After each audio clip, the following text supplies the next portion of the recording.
This program is a copyrighted production of Indiana Sports Network and cannot be shown, reproduced, or redistributed in any way or in any form without prior written permission from Indiana Sports Network. You are watching HCAC men's basketball at Rose-Hulman on the Indiana Sports Network.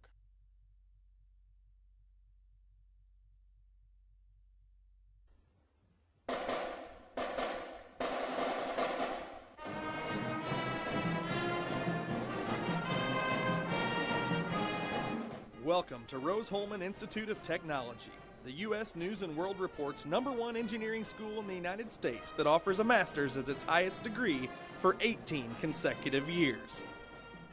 Rose-Hulman, where you come to find yourself. Find yourself through personal growth, through personal development, through study, research, and invention. Rose-Hulman, your home for academic and athletic excellence.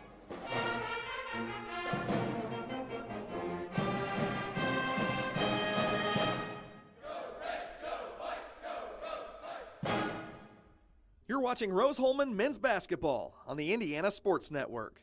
This game is presented by the Indiana Army National Guard. And good afternoon and welcome to Terre Haute, Indiana, and it's HCAC tournament basketball action. It'll be Rose-Hulman taking on Earlham in game one here in the men's game, which will start here in just a few minutes.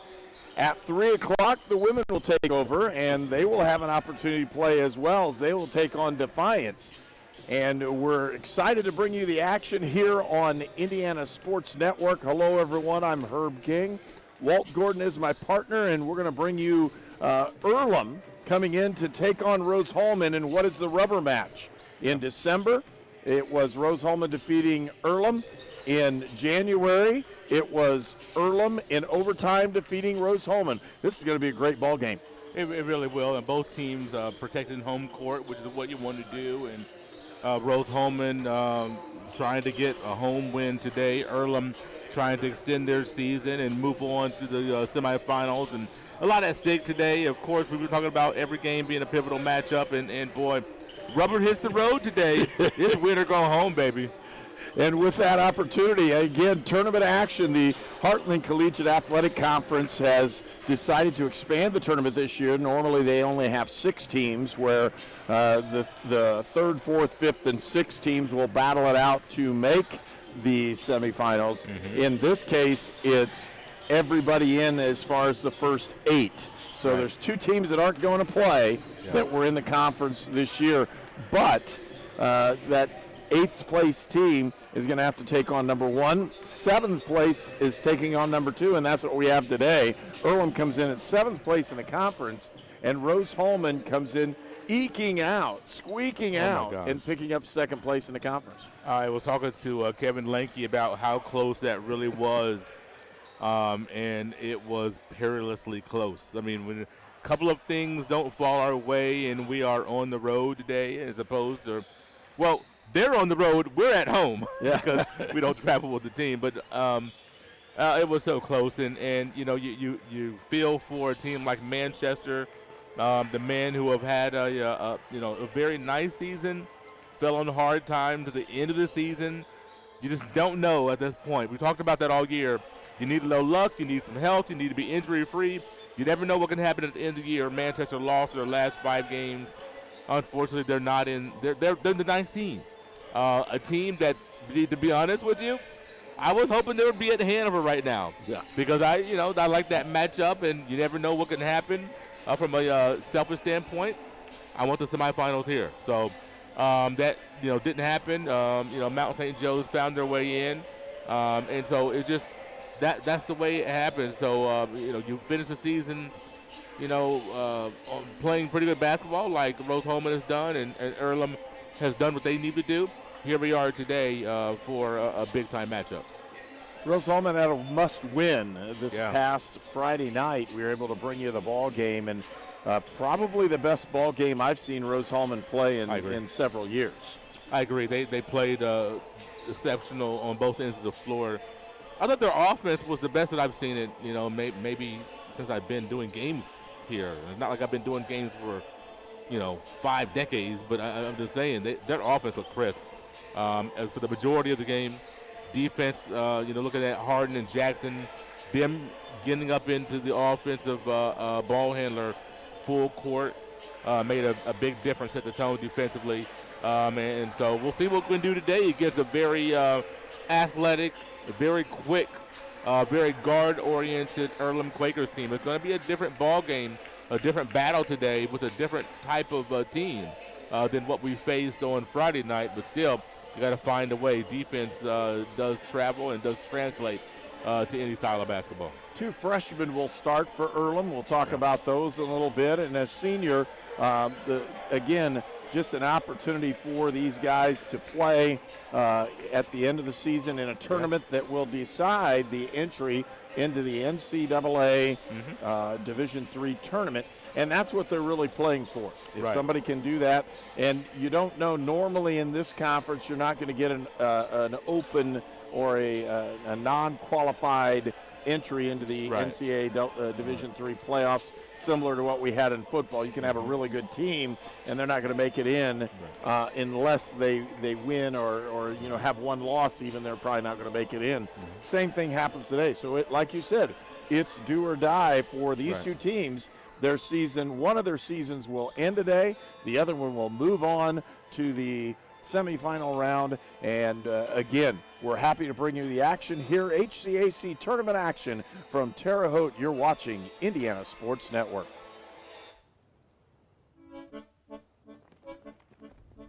In Searcy, Arkansas, a young man says I love you for the first time, but his girlfriend doesn't quite hear. In Franklin, Tennessee, a boy encounters his first pickle.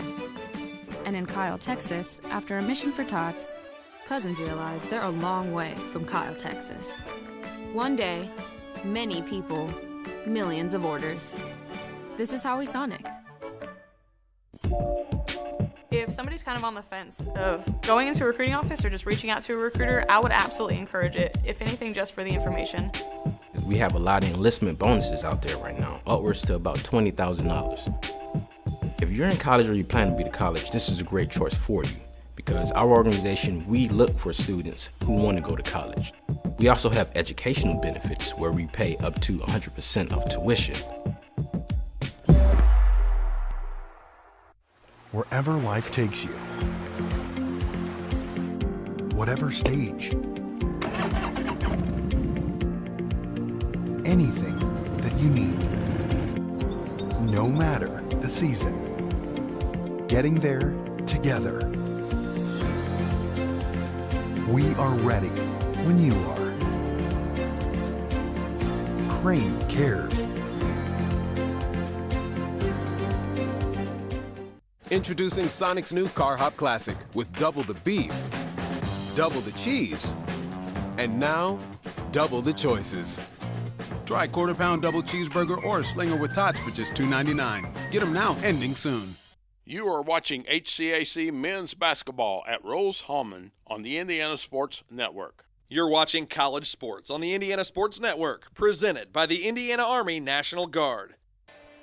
And welcome back to Terre Haute, Indiana. Again, campus of Rose-Hulman Institute of Technology, and it is Earlham coming across.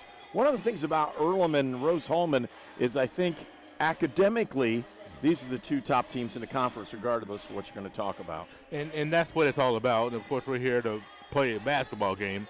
But when you look at the grand scheme of things, Division III athletics, you're here to get a quality education. And that's what these student-athletes do, is you get a very quality education to set yourself up for the rest of your life. And that is what you really want. And nice to be able to play basketball while you're doing that. But the focus here at Division III. Academics. And you look at these 2 schools, Rose-Hulman recruits nationally in almost every sport, and Earlham does as well. I mean, it's a high academic school. It's very difficult to get in. Same kind of thing as Rose-Hulman, different style. Again, the sciences for Rose-Hulman, when you talk about engineering, they're all geared towards engineering. At Earlham, a lot of different subject matters that they're going to have a chance to view, but neither one of them slack on what it takes to get into the school, which makes these 2 teams kind of unique. in the whole scheme of things, because it's more about academics than it is even about athletics, even though we're going to play what we're going to consider to be a really good basketball game this afternoon. Looking at this one, though, a number 2 team in the conference, Rose-Hulman was able to get that we said, and you mentioned Manchester not qualifying. Manchester at 7-10. Ahead of Manchester is Mount St. Joe at 6-11. Yep. So you're like, well, how could a team that doesn't have that? But it's because we used a power ranking scale, because several of the teams couldn't play due to COVID and illness and those kinds of things. And so because of that, Mount St. Joe gets to be the 8th seed. 7th seed is Earlham. They're 6-9. So between 6-9 and 7-10, there's not much difference between making it or not making it. And for Earlham, I know they're excited with just the opportunity to make the tournament and see what they can do today. And they can do a lot when you look at the type of game that they play. And Earlham is a very scary team. They're very guard-oriented, like I said, extremely quick. They'll pressure you. They steal the ball from you, try to get out in transition. So if you're not sound offensively, if you don't have good floor balance, when the shot goes up, they're going to be off to the races out in transition, whether it's about a steal or a rebound in a push. So Rose-Hulman's got their hands cut out for them today. We talked about the 2 teams splitting the season series. And that game against Earlham was a hard-fought victory when we had them here early in the season. So, you look at this game today. I know Rose-Hulman has been playing really good basketball as of late. Earlham has won 2 of their last 4 games. This should be a great matchup. When you're looking at starting lineups for Earlham, Anthony Phillips, a senior from Fort Wayne, is going to get the nod to start. He was not anticipated as one of the starters, but he is going to get a chance to start. Colton Van Lenningham, a freshman from Richmond, Indiana, and Northeastern High School, is going to get a chance to start. Chase Younts, another freshman, he's 6'5", and he's from Springfield, Ohio, and Kenton Ridge High School. Then we look at Tommy McAboo, who seems like he's been here forever. Man, I'm telling you. He's a good player. He's 6'1" and a senior, and he can really hoop it up. Yep. And then they're going to go with Jaden Terry, another 5'10", and this is a junior from Lawrence Central in Indianapolis, and that is a super guard-laden team. Yeah. Very quick, athletic, and they're going to pressure you as well as run it up the floor. And when you look at what Rose-Hulman at times will turn the ball over, and so they're going, like I said, going to have to be sound today. You're going to have to be very careful, and that doesn't mean play timidly, but you have to take care of the basketball and have great floor balance, and make sure that Earlham doesn't go on and runs, get a couple of turnovers and a couple of threes in a row, go on a quick 8-0 run, 10-2 run. Those are the type of things that you're going to have to stay away from. And not to say that Rose-Hulman is going to plod their way along, but when Rose-Hulman locks in defensively, they're at their best. We've seen that the last couple of times that we've seen them play. And when they lock in defensively, and to me, that's where it all starts for Rose-Hulman on the defensive end. When they do that, they are hard to beat. We'll be right back with the starting lineups. Again, you're watching Indiana Sports Network. Melty cheese, grilled onions, and steak on this footlong Philly are so flavorful. Man, do I love a good steakhouse. Steakhouse, nice. You would not believe what they are doing in there. Making cheesesteaks? What are you, one of them? It's your last chance to try a classic or spicy footlong Philly. Hurry in today. It's tax time. You need a professional with decades of experience. You need Goshen H&R Block. Nothing is more important than getting your taxes done quickly and correctly, up close and personal, by people you know and trust. This year, get answers to all your questions and your taxes done right by Goshen H&R Block. This is Sue Goshen from your locally owned H&R Block in Brazil. Walk in, make an appointment, or drop off your documents, and we'll tackle your taxes while you're away. I ran out of my pain meds too quickly. I took more and more to get through my day. I did anything to get them. I needed help. I needed hope. I found them both. Professional, safe, no wait times, quality treatment. Regain something lost. Call or go to winrecovery.org.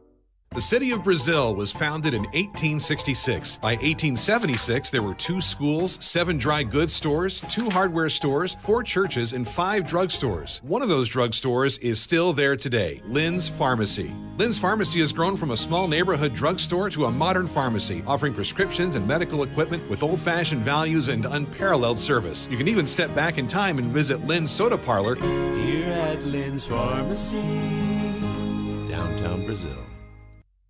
Sonic's $2.99 Car Hop Classic. A juicy quarter-pound double cheeseburger or a flavorful signature slinger with golden brown crispy tots. A deal so nice, you should order it twice, because it's only $2.99. Hurry in for a Car Hop Classic, ending soon. At Indiana Land and Lifestyle, we go to great depths to list and sell your property. If your agent isn't willing to go to these depths, 6 acres with bass, to list and sell your property, don't you think that's a little fishy? And there's fish everywhere. Oh! And snapping turtles! For all your Indiana land needs, check us out at indianalandandlifestyle.com. Oh, that's gross. You are watching HCAC men's basketball at Rose-Hulman on the Indiana Sports Network. You're watching College Sports on the Indiana Sports Network, presented by the Indiana Army National Guard. And we'll see the starting lineups, first of all, for the Earlham College Quakers.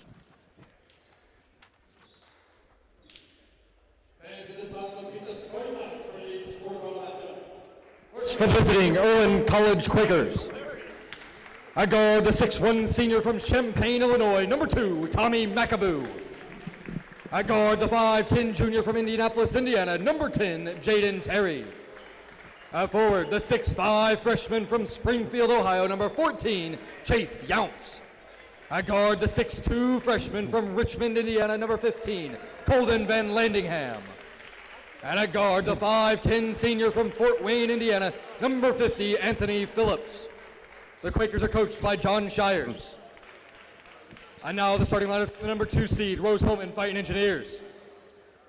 Forward, the 6'7" junior from Chicago, Illinois, number 0, Vuk Juric. At guard, the 5'11" sophomore from Alexandria, Virginia, number 3, Bradley Harden. At guard, the 6'2" sophomore from Jasper, Indiana, number 15, Jackson Cabrick. At guard, the 6'3" junior from Germantown, Ohio, number 23, Willie Bowman. And at forward, the 6'7" freshman from Indianapolis, Indiana, number 42, Miles McGowan. The Engineers are coached by Rusty Lloyd. And with that opportunity for a starting lineup, it's been a different starting lineup the last several ball games for Rose-Hulman as they've gone with this lineup because it is aggressive, it's quick and athletic, and then they sub in players that literally score the ball better than the guys that are on the floor. Yeah, sometimes it's not, where you start, but where you finish. And, whether you start or not, you want to be on the floor when it's winning time and when the game is being decided. We're going to play a lot of guys. Rose-Hulman plays, upwards of 13 gentlemen for an evening, for a ball game. And sometimes that's just in the first half. So, a lot of people are going to get their chances tonight, this afternoon, and make the most of it. Do what you can to make your team better. And hopefully all will be well. Miles McGowan, the 6'7" freshman from Mooresville, steps in along with Chase Younts, and they'll jump it up in the center circle to start this quarterfinal game. Tips up and controlled by Rose-Hulman. Harden with the basketball. To Juric. Looking for the back door, doesn't have anybody. Again, he'll pull it back outside to Harden. Harden, kick out, Juric, cross court, open look for Bowman. Bowman stepped on the out-of-bounds line. He was right on the edge, just stepped back and put his foot on it. Good possession defensively for Earlham to start this game off. Rose-Hulman couldn't find anybody with a sliver of space. Let's see if Rose-Hulman can pay it back. Rose-Hulman should have an advantage on the inside. And definitely Earlham with the quickness advantage on most of the things going on. Shots up, no good. Rebound comes out to McGowan. Again, Younts couldn't find the range on that one. Harden looking down, got McGowan, cross court and gets it stolen away. And that's playing safety there. You can see Jaden Terry, he's spied that the whole way. With the drive on the inside is Terry, and he kicked it outside. Traveling violation when Tommy McAboo took off with it. 19:02. They don't have a score yet in the ball game, and we've played almost a minute here, and both these teams going to try to feel each other out. Both games in the regular season were almost equal. Yeah, low-scoring contest, and respectively speaking, and a great contest there for Anthony Phillips. As he's, you can see that Earlham has scouted Rose very well, even with the difference in lineups. They've scouted them very well. Wanted Bowman to flare out there. Phillips touching that pass, making it reset, go out of bounds. Harden, they're going to double team an awful lot. Harden looking for it. He's got Zurich right at the free throw lane. Feed it down inside to McGowan. He got caught underneath. The left hand couldn't get it in, and the rebound comes out to Younce. Going to have to make decisive and quick movements today. With the drive is Terry, and stuck on the baseline, puts it out in front, gives it up. Younce. Van Lanningham. And outside to Terry. Terry off the screen, step back, puts it underneath, and he lost it as well. Both these teams are playing really good defense, but the offense is a little bit to be, they're going to need a lot of improvement, both these guys are. We're going to put the ball in the basket and have some fun today. Terry should have shot that ball. Younce was going in for the rebound, and he was expecting that ball to go up. Again. Guard's going to have to be aggressive today, Herb.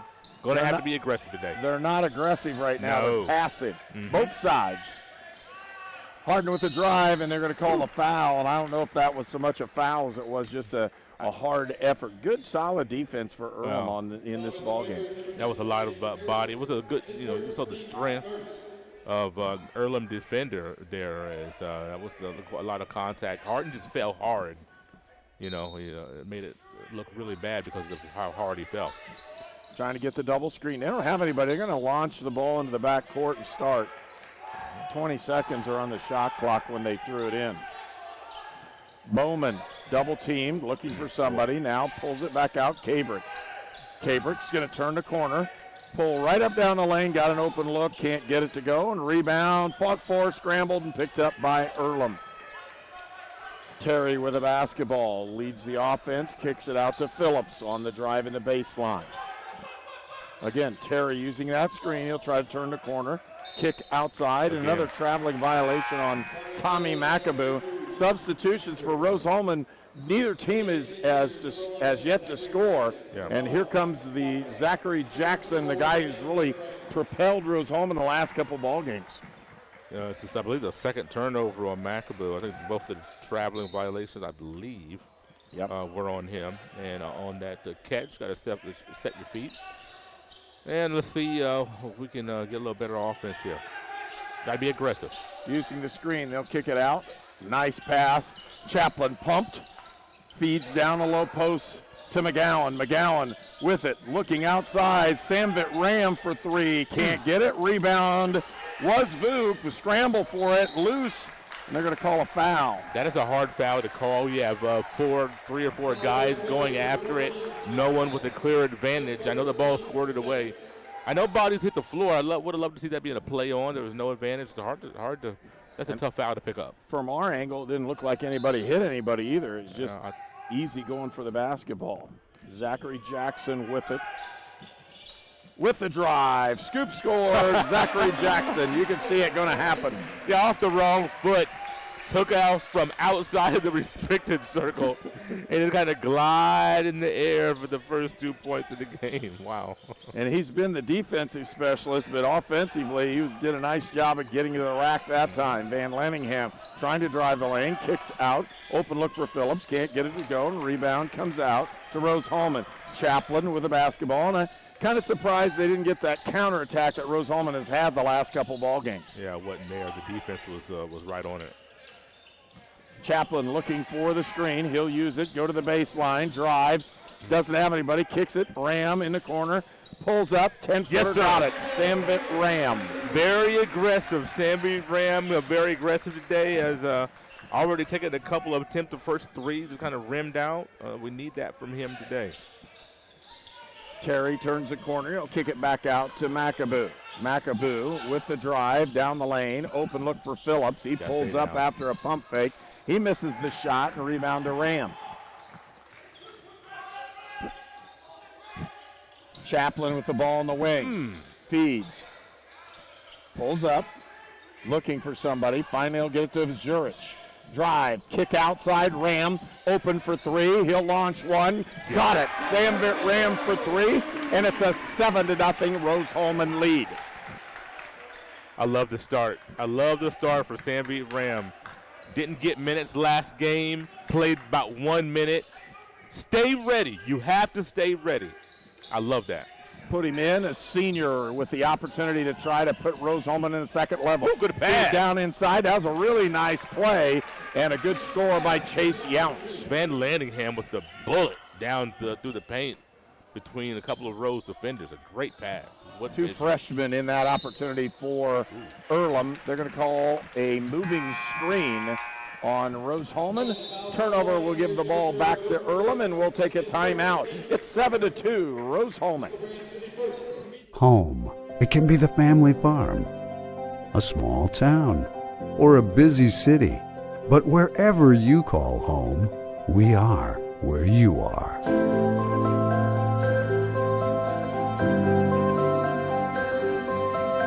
Ready to serve you and your family with compassionate health care of the highest quality. Serving the Wabash Valley since 1892. Union Health. Healthier together. Shopping for a new car? Don't settle. Welcome to Your Deal, Your Way with York VIP. New vehicles in production arriving daily. Select your model, trim, and color. Reserve it. Find the car you want without the hassle. Easy and fast. Get VIP access at yorkchevy.com/VIP. Start online today and we'll show you why we're not number one. You are. We're not number one. You are. You're number one at York. You are watching HCAC men's basketball at Rose-Hulman on the Indiana Sports Network. This game is presented by the Indiana Army National Guard. We want to thank Crane Credit Union, the Hamilton Center, Indiana Army National Guard, Lynn's Pharmacy, Mossy Oak Properties, Sponsler Insurance, Sonic Drive-In, Union Health, and York Automotive. It's 7-2, Rose-Hulman with a 5-point lead, Earlham with the basketball. Terry slips, falls, loose ball, picked up. Nice drive outside, almost taken away by Chaplin, and it is taken away by Terry, who's taken right back by Phillips, and they're going to call a foul. They got a hip check by Phillips. Next, all you needed was Terry Hicks crashing into the boards. They're going to call that on Phillips. Yeah. That's interesting call. There was a collision, and they're going to say possession by Terry. Since Terry actually had possession, even though it was a loose possession, he actually had possession of the ball, and Phillips ran into him and picked up foul number 3 for Earlham. Terry has been the catalyst now for Earlham. Sambit Ram double teamed, kicked outside, move over, Chaplin off the baseline, 10-footer, missed it. He doesn't miss very many of those. Phillips with the rebound, or excuse me, Terry with the rebound. Drive, scoop, I don't know about that. I don't know. That was close, Herb. I didn't see much body contact before Jackson went down. Did you? No, but it's called the bail, and they're saying he led with his shoulder. That's what they're going to call. Wow, again, neither one of them. You can call that one almost either way, but the thing is, it was called. They called something, because sometimes you let this one go the whole time, and you're going to find lots and lots of crashing in here towards the end. 7-2, Rose-Hulman with the lead. We're approaching 14 minutes left to go in the first half. Zachariah Andre, Xavier Barbell, both in for the Quakers. Zachary Jackson with the basketball, trying to use the screen. He crosses over. Runner can't get it. Tipped out of bounds. It'll be Earlham basketball. You can see the scouting report. They're sagging off of Zachary Jackson so far. They're basically daring him to shoot that ball.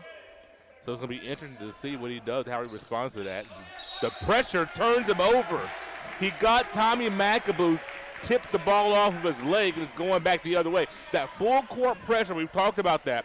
Zachary Jackson and Bradley Harden, those two guys have really hounded ball handlers over the last few games and paid massive dividends.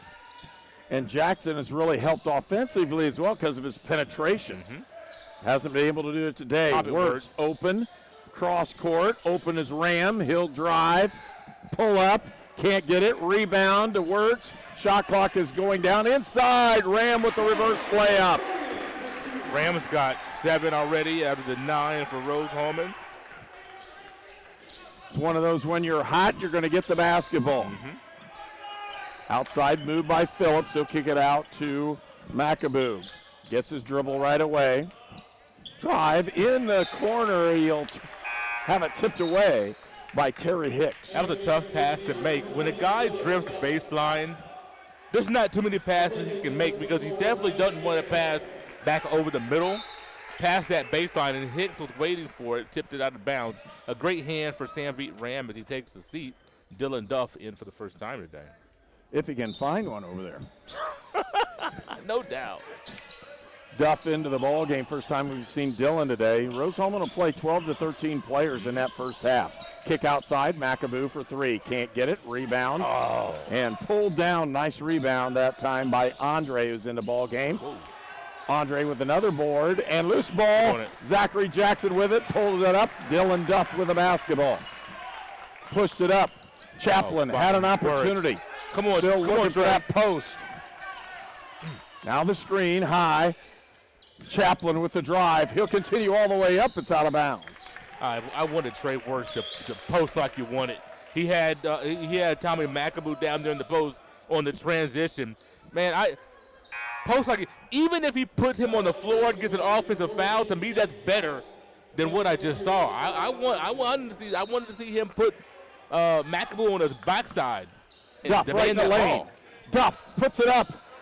Dylan Duff for 2, and it's 11-2. Rose-Hulman with a 9-point lead. Got to keep this going. Largest lead of the ball game for Rose-Hulman, approaching 12 minutes to go in the first half. Earlham's had good looks, Herb. Matter of time, though, some of these will start to go down.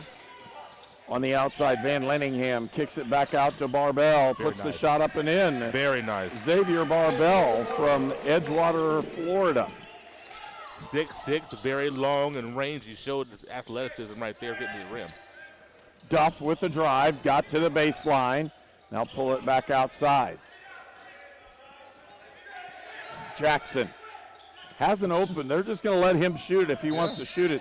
They're going to call hold on the inside. It's going to go against Van Lanningham. Timeout on the floor, 11:37 to go in the first half. You're watching Indiana Sports Network. If somebody's kind of on the fence of going into a recruiting office or just reaching out to a recruiter, I would absolutely encourage it, if anything, just for the information. We have a lot of enlistment bonuses out there right now, upwards to about $20,000. If you're in college or you plan to be to college, this is a great choice for you because our organization, we look for students who want to go to college. We also have educational benefits where we pay up to 100% of tuition. Wherever life takes you, whatever stage, anything that you need, no matter the season, getting there together. We are ready when you are. Crane cares. You are watching HCAC men's basketball at Rose-Hulman on the Indiana Sports Network. You're watching College Sports on the Indiana Sports Network, presented by the Indiana Army National Guard. I want to thank our transportation specialists at York Automotive. They have locations in Brazil, Greencastle, Crawfordsville, and Plainfield. I got to make mention of the Sonic Drive-In. I went over there and got a grape slush before the game, just took a sip, and man, the brain freeze almost rendered me helpless for about 30 seconds. Whew. Chaplin trying to use the screen off Zurich. They do. Zurich kicks it out. Harden had it. He'll pull up. 7 seconds on the shot clock. Harden drives, kick out. Terry, fade away, got it. Wow. Terry Hicks for 2. What a big shot fading away. Terry Hicks able to knock that one down for his first bucket of the game to kind of extend this, put more pressure on Earlham. 9-point lead for Rose-Hulman. Got to make hay while Terry's on the bench. McAboo kicks it outside, and around the horn will go with it. Van Lanningham off the screen, trying to do something with it. Feed down in there, and they're going to call the foul on Zurich.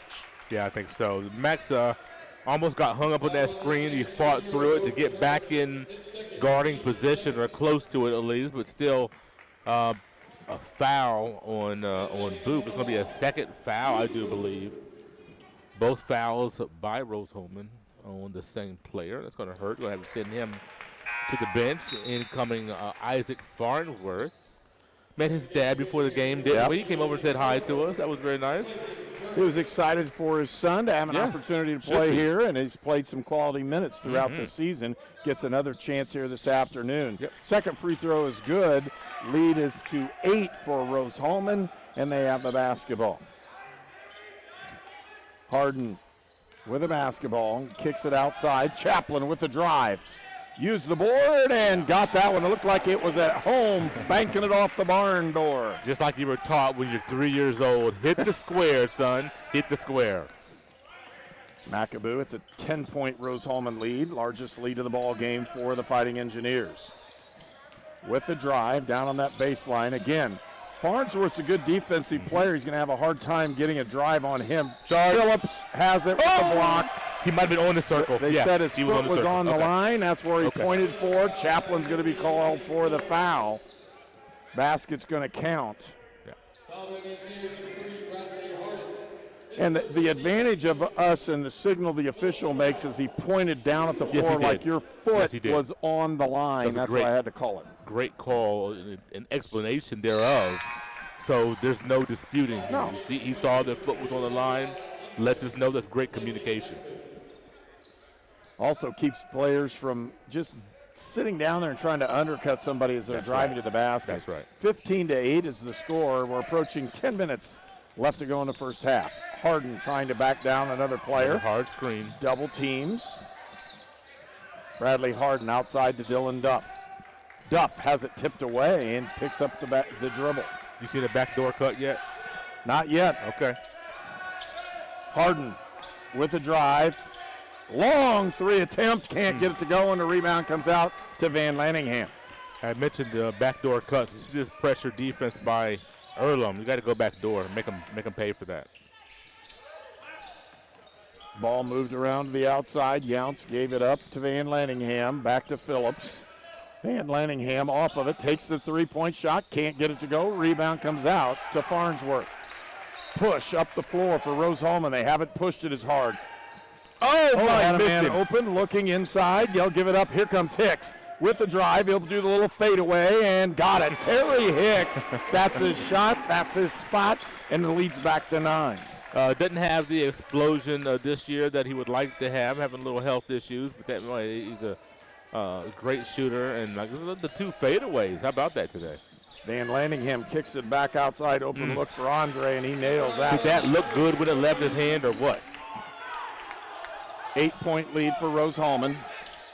Duff challenging. Swing They'll it. give it to Farnsworth. He drives. Layup inside. Can't get it to roll. Just right off the rim.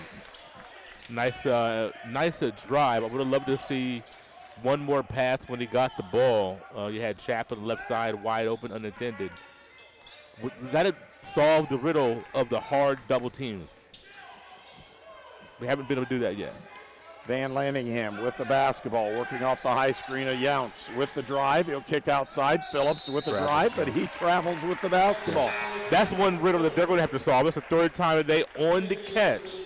I know Coach Shire's over there mimicking for his team what he wants them to do. 3rd time they've traveled on the catch. Rose-Hulman, I talked about Earlham, pressure defense up in your space, hard double teams on the ball handlers. Rose has got to solve that schematically and to be able to move the ball and get some nice open looks out of that. Look, watch out. right There's now. the double team. Terry Hicks. It's knocked out of bounds by Van Landingham. So you have 2 on the ball handler, and I'll explain this after the timeout. And it is a timeout, a 6-point lead for Rose-Hulman with 7:54 left to go in the first half. It's tax time. You need a professional with decades of experience. You need Goshen H&R Block. Nothing is more important than getting your taxes done quickly and correctly, up close and personal, by people you know and trust. This year, get answers to all your questions and your taxes done right by Goshen H&R Block. This is Sue Goshen from your locally owned H&R Block in Brazil. Walk in, make an appointment, or drop off your documents, and we'll tackle your taxes while you're away. I ran out of my pain meds too quickly. I took more and more to get through my day. I did anything to get them. I needed help. I needed hope. I found them both. Professional, safe, no wait times, quality treatment. Regain something lost. Call or go to winrecovery.org. You are watching HCAC men's basketball at Rose-Hulman on the Indiana Sports Network. You're watching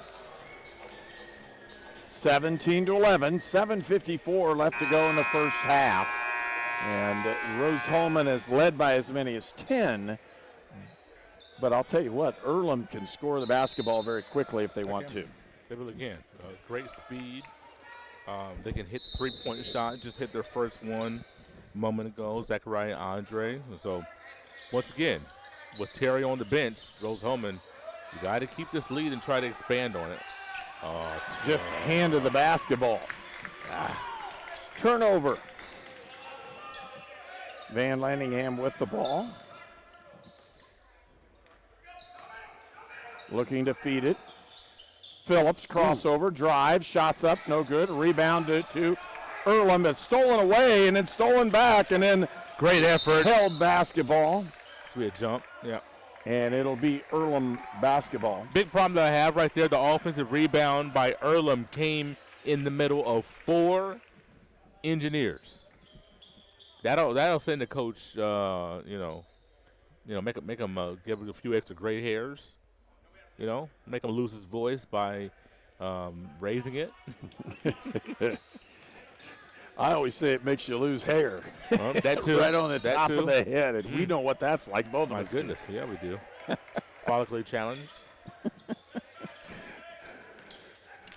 On the outside, again, using that weave outside, Van Landingham passes the ball to Younce in the baseline, trying to go somewhere. Van Landingham for 3, puts a shot up. He got it to go and cuts the lead down to 3. A little bit of a low offensively for the Engineers the last few trips. Earlham doing a great job with Terry on the bench. Tipped outside. That's a really good denial defense, and with the pass and cut offense Rose-Hulman's using, they need to set more screens off the ball and see if they can get somebody open. I was just going to ask, I'm like, boy, it's time for Jackson to come back into this game. I'd love to see his plus-minus of the last several contests. Outside, here comes Zachary Jackson with the basketball, trying to go somewhere. He'll try to turn the corner. Does go on left, gives it up to Chaplin. They're going to call the offensive foul. They're going to say Chaplin ran into him, and I don't know how hard that was, and that's what they're going to ask about. You can see Rusty Lloyd saying, don't duck your head. Yeah. Don't put your head down. Yeah, and also that lead arm sometimes comes out to try to create some separation. So the referee was right there, picked up on that. Even though it wasn't a hard chicken wing, it was a little slight. On the outside, they're going to feed it down to Andre. Looks to kick out. Phillips back to Andre in the corner, puts a shot up, and no good. A rebound comes out to Farnsworth. On the outside is Zachary. Looking, open look for Chaplin. First one he's had, it's tipped out and picked up by Chase Younce. That was good offense there. The Chaplin in the corner, they found him, just couldn't knock it down. Now we've got to get another stop. Really looking for those to go. Phillips off the drive. Looking for that screen, triple screen. Phillips gets into the basket and scores. Nice tight crossover there, got to the rim. Anthony Phillips, my goodness. 5:39 left to go in the first half. 1 point Rose-Hulman lead. They've led by as many as 10. Looking, open look for Farnsworth. He takes the shot and cans it. Isaac Farnsworth.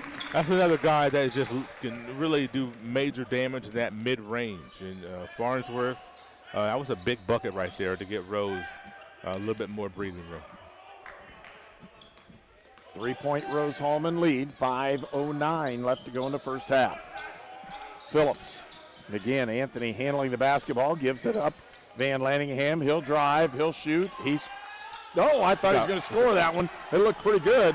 Rebound to Andre, kick it out. Open look for Van Lanningham. Tries to step back, doesn't get a chance to do it. They're going to pull it out and set the offense. I thought he got fouled on that drive, no call. Oh, wow. And turnover, give the ball to Rose-Hulman. Very unfortunate situation there by Earlham. We got several substitutions. I thought he got on that drive. I thought he got fouled.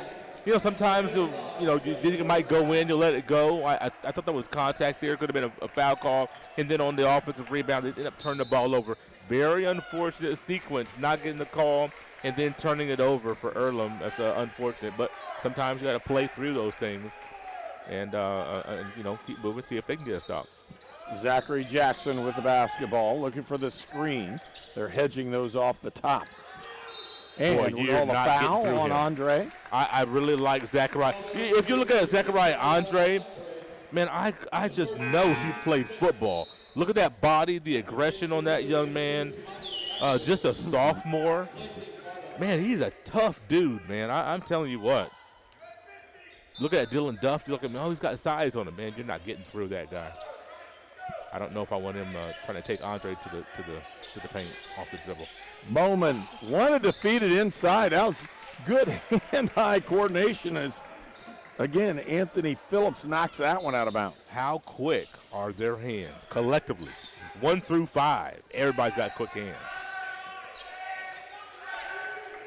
They're taking it pretty serious. Good rotation. Works. Cross court to Bowman. Lost it. Tipped out of bounds with 1 second.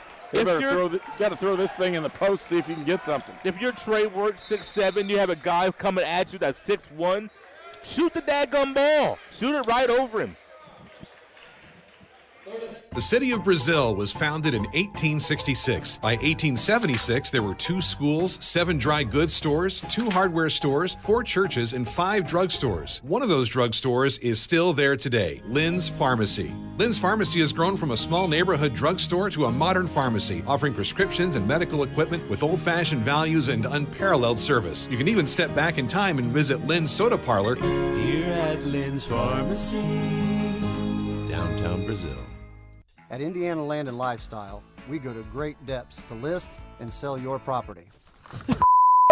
If your agent isn't willing to go to these depths, 6 acres with bass, to list and sell your property, don't you think that's a little fishy? And there's fish everywhere. Oh! And snapping turtles! For all your Indiana land needs, check us out at indianalandandlifestyle.com. Oh, that's gross. You're watching College Sports on the Indiana Sports Network, presented by the Indiana Army National Guard.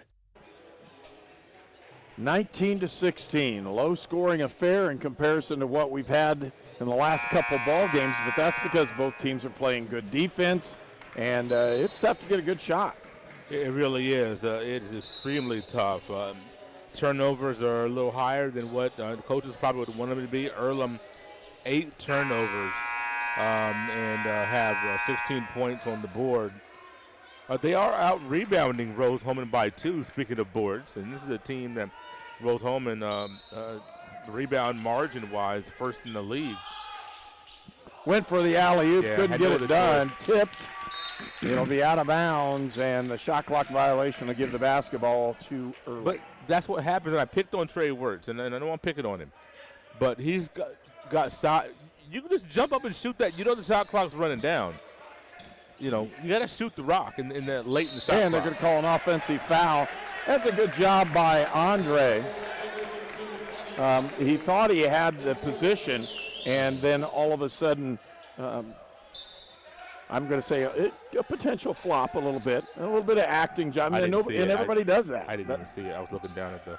Yes, there was a shove, but again, not real difficult. Nice drive in the inside. Shots up and good by the big fella, Trey Wertz. He scores his first basket of the day. You know, talking to his grandpa a couple weeks ago, you know, talking about his aggression and wanting to see that aggressive nature of Trey come out a little bit more. So hopefully we'll start to see that today. Kick outside. Andre for three. Puts it up. Can't get it. Rebound. Follow. No good. Rebound. Tipped around. Loose ball. Gathered up by Zachary Jackson. Do you want it or do you not want it? Whoever wants it more is going to get those 50-50 balls. Dylan Duff looked like he was going to be able to take it to the basket. Gets it to the corner. Kicked out to Ram. Ram looking for the crossover. He'll take the drive. Hard drive, turn around, puts it up, got it, Sam at Ram, 9 points on the afternoon, leading score for Rose-Hulman. It's 23-16. Ram know he didn't have the take on the straight line drive, had to stop, gather, and go up for the easy two. Van Lanningham back outside to McAboo, to Andre, to McAboo again. Phillips will take the drive to the basket. Good ball reversal. Yes. Van Lanningham for three and none contested. That's a really nice ball movement by Earlham.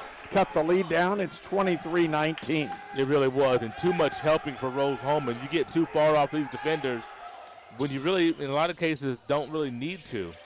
And that makes that ball rotation and the wide open shot a little bit easier. Ram to Duff. Duff for three. Got it. Dylan Duff for three, and the answer is there, and it's 26-19 Rose-Hulman. Duff now with 5. Second three-point make for the day for Rose-Hulman. That's a big shot. Got to close this half well. And they're going to call the offensive foul off the screen. Turnover number 10 now for Earlham. This is way too many for Coach Shire's team wanting to stay in this ball game and you know, get a win here. Just way too many turnovers. Substitution into the ball game is Xavier Barbell. I do like the fact that he's staying with Terry on the bench, not risking it with the 2 fouls. His team playing well enough to keep Terry on the bench. So, you know, sometimes if it starts to expand, you got to gamble, but Earlham's played well enough to stay right there. Watch out. Duff down on the inside. You can't do a held ball. Herb, you have to know your personnel. You have to know that you're not going to make that drive on Andre. He's not going to let you go through him. His hands are quick. He stays low. You're not going to be able to take him from the top of the key with him squared up on you. Nothing moving. They're going to give it to Wertz on the outside. He's going to hold the ball above his head. Feed down in Ram. And they're going to call an offensive foul on Ram. Again, Phillips is sitting there waiting. Ram, if he had possession of the basketball just a hair earlier, had a nice pass on the other side. But again, Phillips with a solid defensive play, tipped the ball, and took the charge. And a timeout's been called. 26-19 our score, 1:44 left to go in the first half. Home. It can be the family farm, a small town, or a busy city. But wherever you call home, we are where you are.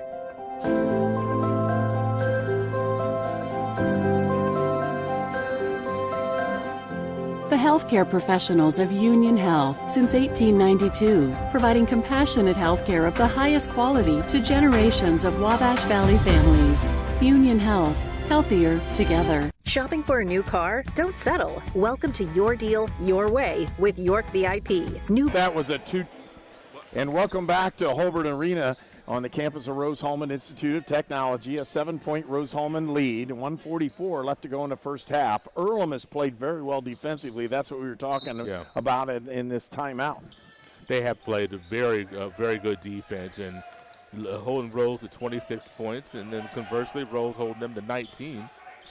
Good defense as well. Let's see what Earlham gets out of this set. Andre with the drive down on the baseline, gets caught in the three-point lane. Now outside for Van Lanningham, and that's the guy that's been hitting, and that's why he's playing. The one guy you can't lose right now with Terry on the bench. That's the guy that's going to nail you from outside consistently. You can't lose him. Duff tries to drive, crossover, he's got an open look, takes it up, and he's going to get you fouled. Andre was beat. What happened? He gets right back into play, contests him at the rim. He fouled him, a little bit of contact, but that was a lot of ball as well. So Dylan Duff, I'm going to say it again. I don't like him trying to take Andre from 17 feet to the rim. Crossover or not, personally, that's on that guy. I don't like it. 5-point Rose-Hulman lead. It's 27-22. Max Chaplin into the ball game, replace Bowman, and Willie will take a seat. It's just kind of like if you're. I'm not saying that Andre's Defensive Player of the Year, but if you're playing a team that has a Defensive Player of the Year candidate, you don't go one-on-one on that guy. Challenge somebody else, not that guy. So that's what I'm saying here about Zachariah Andre. His defensive intensity is just at that level. He's really good defensively. Looking for it, they'll give it up and due to Younts. Back outside to Van Lanningham, who's had the hot hand from three-point range. Good help. Outside, shot up by Phillips, can't get it. Rebound, fought for it, picked up by Chaplin. We don't overhelp, we're close to the defender, we challenge, and we get a miss. Now, let's see if we can get a score and a stop going into the halftime break. Screen, open look for Duff for three, got it! Dylan Duff for three. Rose-Hulman extends that lead back to 8 with 20 seconds left to go in the first half. You can expect Earlham to wait for the last shot. Oh, tipped in the back. Again, Jackson outside. Good. Van Lanningham had a foul to give. Fouled, and excellent. that was perfect because it forces Earlham to have to start an offensive set one more time. Gives Rose-Hulman a chance to play defensively. Very smart, very heady defense. We get a couple substitutions coming in. Chaplin out and Hicks in. These are the guys that are very active with their feet and hands, are into the ball game for Rose-Hulman to try to close out on any type of three-point opportunity. Hicks especially, they're looking to feed it outside. They do to McAboo. With the drive, down in, shot up, no good, and that will be the end of the first half. Almost got that one at the buzzer. 30-22. Rose-Hulman with an 8-point lead at halftime here in the HCAC opening round tournament. And we'll be back for our halftime show in just a moment. Shopping for a new car? Don't settle. Welcome to Your Deal, Your Way with York VIP. New vehicles in production arriving daily. Select your model, trim, and color. Reserve it. Find the car you want without the hassle. Easy and fast. Get VIP access at yorkchevy.com/VIP. Start online today and we'll show you why we're not number one. You are. We're not number one. You are. You're number one at York. The news says Gen Z is struggling. I've got news for them. I wait tables, but last week I built a field hospital. I put out a forest fire. I stopped 1,000 attackers. And a natural disaster. I've saved lives. And led a team on patrol. I serve. Well, I go to school full-time. While I work full-time. The greater the challenge, the stronger we become. If I crave something, I have to have it. Well, so what are you craving? Like, what do you crave? Attention, apparently. Look at him all sitting in the middle. I know, right? It is really awkward. You just chose to sit there. Sonic Crave Cheeseburger. You are watching HCAC men's basketball at Rose-Hulman on the Indiana Sports Network. This game is presented by the Indiana Army National Guard. It's time for the halftime report on the Indiana Sports Network. And welcome to Holbert Arena, the campus of Rose-Hulman Institute of Technology. It's halftime, and I promise you I had something that I've never seen before, and here it is. Okay. At the end of the first half, Rose-Hulman bench scoring 30. Yeah. There have been no starters that have scored for Rose-Hulman. They give you huge push and a defensive push right at the start, and then the substitutes came in off the bench. So your leading scorers for Rose-Hulman coming off the bench at this point in the season, and that's because Coach Rusty Lloyd has looked at it and said, I want an aggressive defense to start the game. He's gotten it. It's been really good for him. That way they don't give up a lot of points at the start, and then when Rose-Hulman makes their substitution, it's like offensive substitution comes into the ball game. You can see what's going on, and it's worked for them the last few ball games. Working for them this afternoon as well, as Rose-Hulman carries an 8-point lead into halftime. You know, the 8-point lead could be a little bit more, but Rose-Hulman turned the ball over 7 times themselves. The 8-point lead could be a little less. Earlham, 10 turnovers in the first half. That's a boatload for 20 minutes of basketball. We're looking at 22 field goal attempts and 10 turnovers. They're beating Rose on the boards, but just those turnovers, that'll just kill you.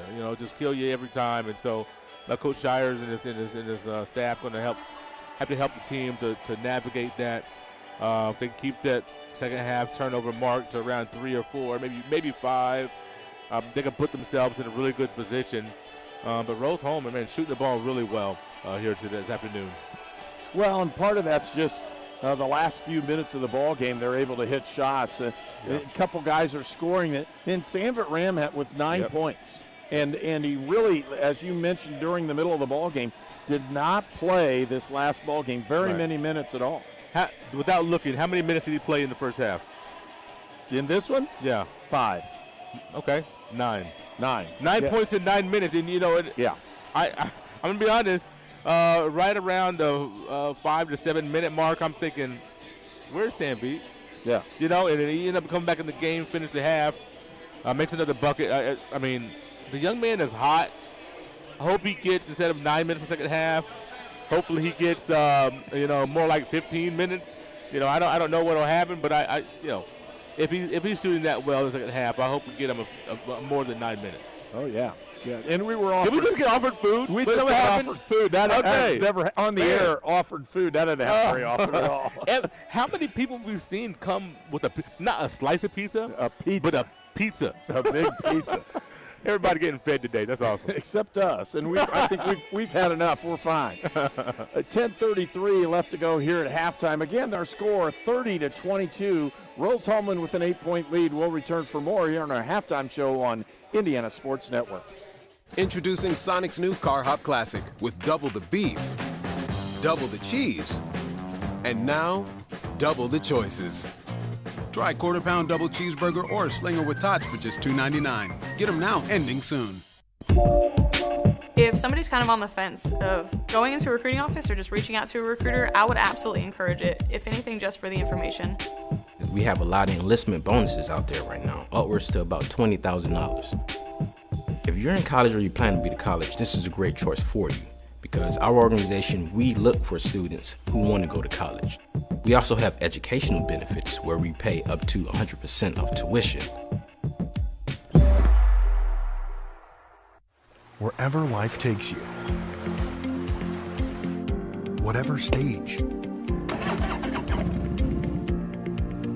anything that you need, no matter the season, getting there together.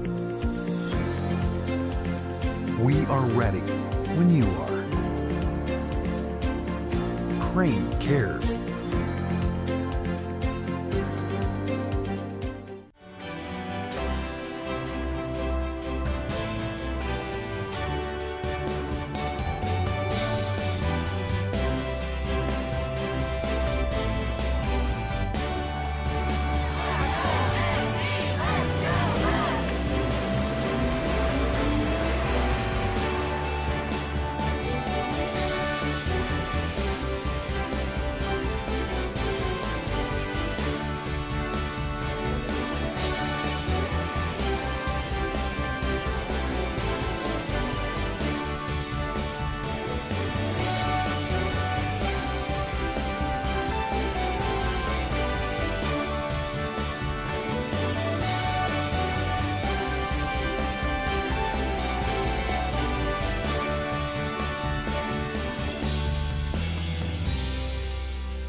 It's tax time. You need a professional with decades of experience. You need Goshen H&R Block. Nothing is more important than getting your taxes done quickly and correctly, up close and personal, by people you know and trust. This year, get answers to all your questions and your taxes done right by Goshen H&R Block. This is Sue Goshen from your locally owned H&R Block in Brazil. Walk in, make an appointment, or drop off your documents, and we'll tackle your taxes while you're away.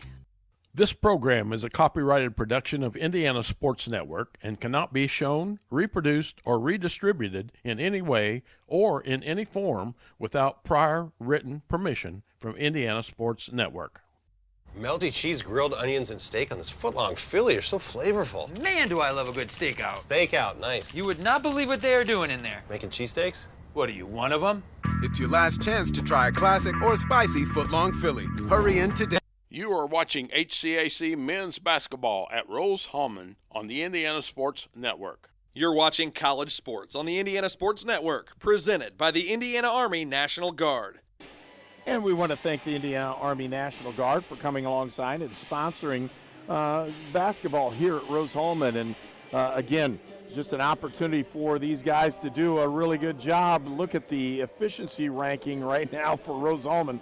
Ram with the highest efficiency ranking on the offensive side, and that's probably been as high all year at 9.0.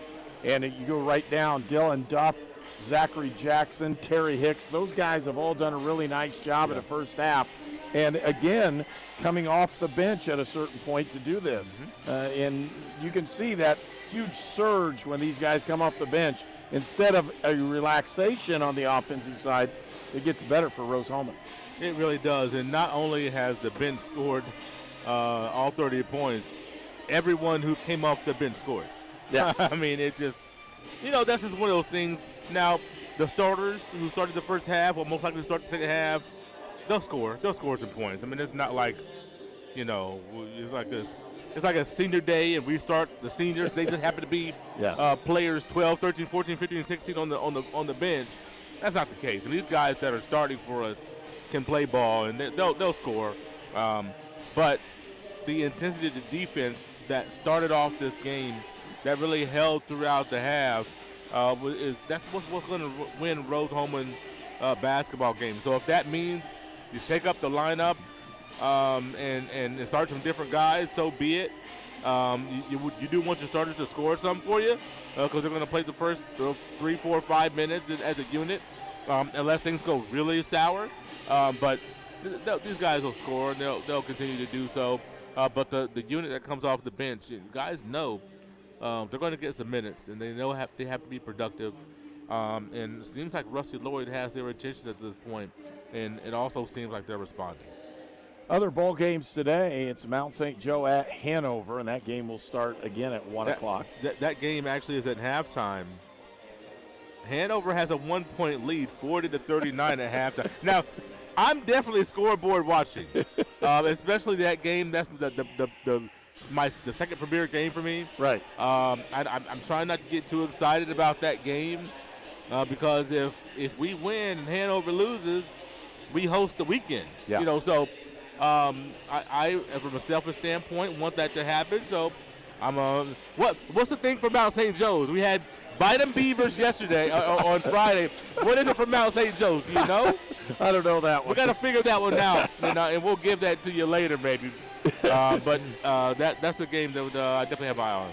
3 o'clock start for the other 3 ball games when you're looking at this one, and again, just trying to figure out what's going on, and it's Anderson and Transylvania. That was at halftime also, actually. Well, it said at 3 o'clock here today. They changed it. Okay. Since the Transylvania women are hosting also. Okay. And Franklin at Defiance. Those are the other ball games that are on the air. And again, like you said, we're going to keep an eye on that Mount St. Joe and Hanover. We'll see if Mount St. Joe can rattle off a few at the end of the ball game and get a win. And if they do, then the whole tournament changes in complex and what they're going to do. And it's really been interesting to see the 2nd through 5th teams in the conference because it is so close. I mean, it's so close not only with the teams, but every team in the top 8 has a chance to win this tournament. Yep. And even if you could include Manchester, they had a shot at a certain point of the year. That's right. If they were healthy and things were going. Again, great opportunity to play basketball in the conference. It's been parity is all over the place, and it's just going to be a determining factor is who hits the shot at the buzzer to win. Hopefully it's going to be Rose-Hulman this afternoon because that's who we're broadcasting for today. And again, we'll pause. We'll come right back with the second half. You're watching Indiana Sports Network. Treatment for those with mental illnesses and addiction issues has evolved over the years. In the late 1960s, Indiana's mental health system began to take shape. From 1971 to 2021, Hamilton Center has touched the lives of thousands of people in central and west central Indiana. We are committed to the latest therapies to improve the quality of life for those with mental illnesses. Treatment works. Recovery is possible. And thank you, Indiana.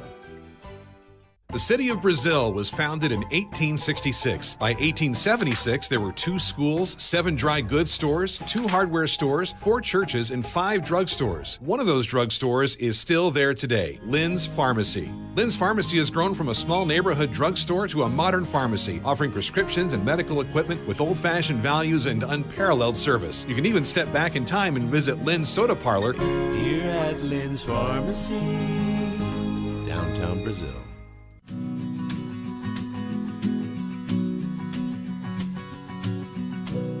For the things you treasure and the people you love. Brian Sponsler and Ben Rice for Auto, Home, and Life. You're watching College Sports on the Indiana Sports Network, presented by the Indiana Army National Guard. As we prepare for this one, again, second half, winner take all. That's kind of what's going on this one. Every ball game counts, and there's 4 of them going on in the HCAC. Women's game will be immediately following this one, and I say that immediately at 3 p.m. is an anticipated starting time for the ball game. We'll have the women on the air. It'll be Defiance. We'll be playing against Rose-Hulman. And in the women's action, it's Mount St. Joe at Transylvania, and Transylvania ranked as high as 3 or 2, depending on where you're going in the nation. Just an undefeated team. They're 21-0, and they're a good ball club. Anderson at Hanover and Franklin at Bluffton in the women. So a lot of basketball going on the HCAC today. Rose-Hulman gets to host 2 ball games. The men's game here started at 1. The women will start at 3. And again, you know Coach Rusty Lloyd is going to go in at halftime here and say, look, fellas, this is it. We got 20 minutes to determine whether we play on. Yes. Earlham will take the basketball and start out with it here to start the second half. I think I'm going to stand up now because of my nerves. Just going to get this out of the way here. Terry, who didn't score the first half, he threw it away, but it's tipped. Jaden Terry, the leading scorer for Earlham, did not score in the first half. Van Lanningham turned the corner, drive, shot up and good. Nice little 2-man action, faking to Terry, all eyes on him. Van Lanningham slipping to the basket. Harden with the basketball. Kabrick being chased. They're double teaming and running on that, every one of them. Outside, he doesn't have anybody get the ball to. McGowan to Harden. He'll drive the lane, puts the shot up. No, he doesn't. McGowan, he'll put it up and score. 32-24, Rose-Hulman. Boy, just the effort defensively, but from Earlham, you just have to be impressed by what they do defensively. Their ability to trap and then recover. It takes so much energy to do that, to play defense. It takes so much energy like that. Outside, Terry with the drive, puts a shot at, no, he pulls it outside. Shot up and no good, rebound to Luke Jurich. Love to see him get a touchdown low. Bowman thought about it. He'll use the screen. He'll step out, run over the hedge. McGowan, look out, drive. Almost taken away, tipped around. He's got an open man, Harden. Open look for Bowman. He'll put the 3 shot up and get it. Willie Bowman for 3. Boy, when I said look out, they were tracking McGowan. Almost got the steal, got the hands on the ball. But with the rotation, Bowman, a big bomb there. 11-point lead, largest for Rose-Hulman. Shot blocked, and they're going to call the foul. McGowan right there with him after the great first step by Van Landingham.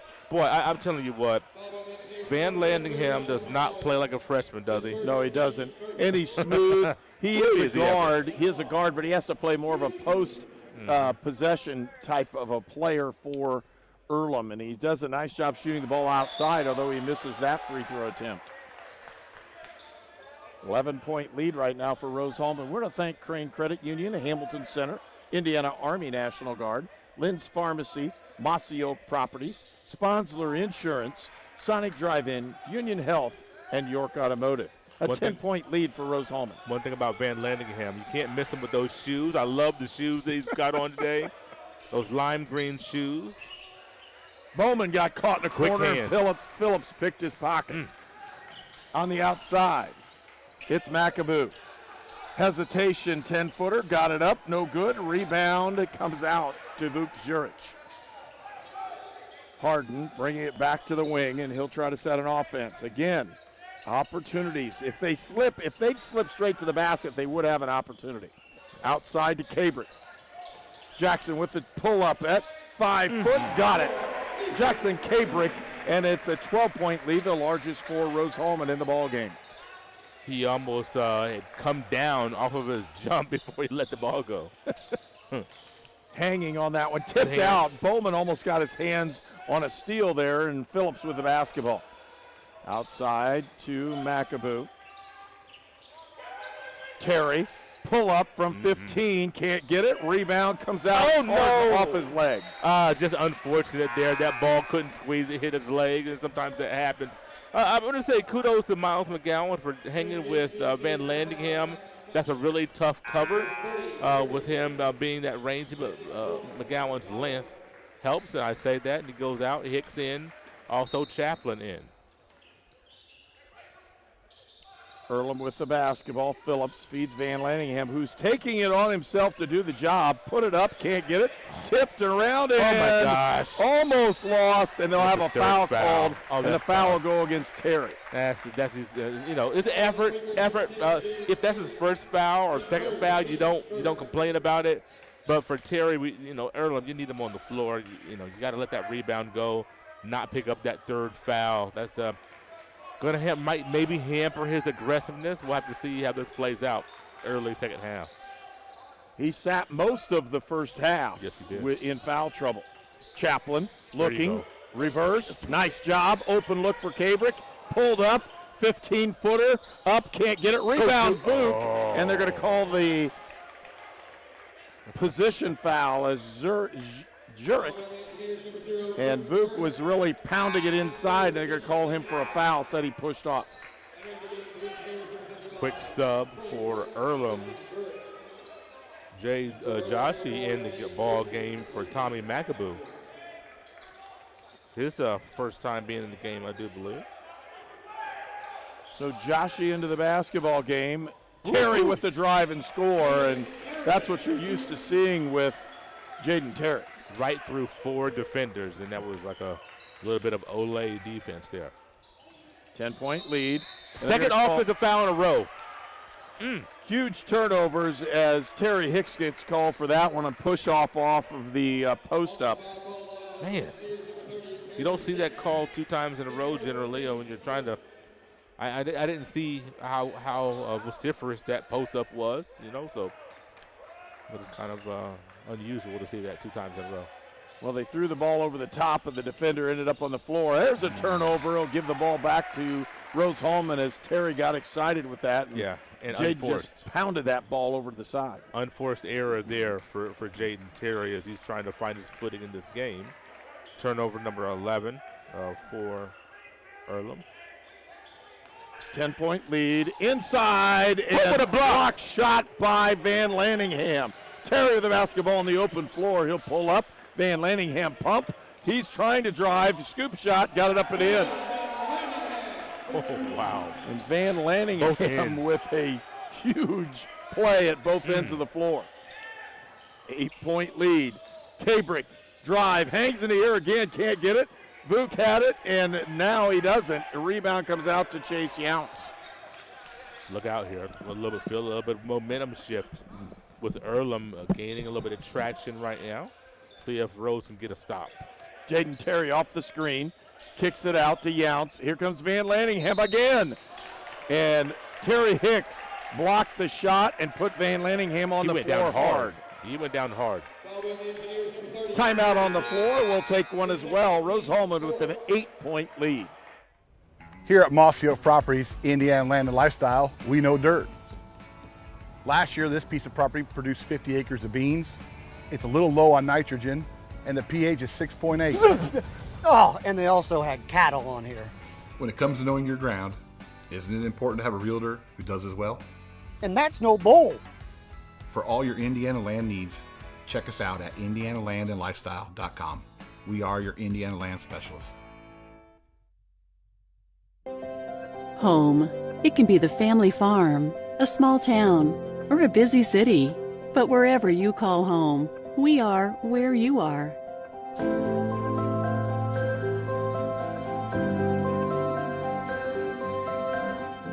The healthcare professionals of Union Health since 1892, providing compassionate healthcare of the highest quality to generations of Wabash Valley families.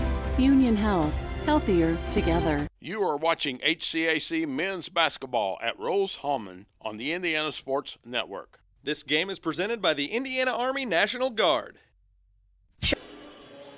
15 points for Van Lanningham as he'll go to the line to shoot 2 free throws, and a hard foul by Terry Hicks. Not dirty, just he went up and blocked the shot. In the process, Van Lanningham hit the floor hard. And Van Lanningham a little slow to get up, but he's fine. I think the last time he went to the free throw line, split a pair. We'll see what happens here with his 15 points. Leading all scorers. Rose-Hulman yet to have anybody find double digits. He gets the first one up and in. Leads cut to 7. And you really have to look at Van Lanningham. He's basically put Earlham on his shoulders. Yes. Cut the lead to 6. He has, in this case, 17 points on the afternoon. That's his average for the game, and we're just into the second half. Harden with the drive, open look for Hicks, and Hicks will do the fadeaway. He'll go to the line. He should have taken the jumper on the catch, but he'll get to the free throw line. So, I mean, it does work out, but I would have loved him. That was a great pass. Take the little, elbow jumper. And it's a very important foul. Jaden Terry picks up his 4th personal foul, and he'll take a seat till about 4 or 5 minutes left to go in the ball game. He walks dejectedly all the way to the end of the bench, and in comes Zachariah Andre, which right now I wish that wasn't on Terry to keep Andre on the bench. I'd rather have Terry in the game than Andre right now. Terry Hicks misses the second free throw. It's a 7-point Rose-Hulman lead. With the drive and kick out, Van Lanningham says, I am hot, let me go. He almost rolled it in. Not on a Sunday. Getting the bank on a Sunday on the road, man. Outside, Wirtz got it knocked back at him and out of bounds. A really nice play that time by Anthony Phillips, who always has his hands on the basketball. Phillips and Younts just walled up there. Looking for the screen. They'll give it to Hicks. Hicks on the post. Pass Pump. out. He'll put it up, and he'll get the foul. He got bailed out. He had nowhere to go with that. In the midst of 3 Earlham defenders, and got some contact. But, boy, that's one. You got to kick that out when you see a trio of defenders right in your grill. That means you got perimeter shooters open and ready for the catch. And a foul called on Phillips. Hicks misses another free throw. He's 1 for 3 here in his last 2 attempts, or 2 chances at the line. These are big misses coming from Rose-Hulman from the free throw line. Need every point you can get right now because it just has the feel of a game that goes on to go down to the wire, doesn't it? Really does. Gets that second one. It's an 8-point lead. Rose-Hulman led by 8 at the half. And they lead by 8 here with 14:20 left to go in the second half. It's McAboo, gave it back out. Again, another open look for three by Barbell. Can't get it. Rebound to the big fella, Trey Works.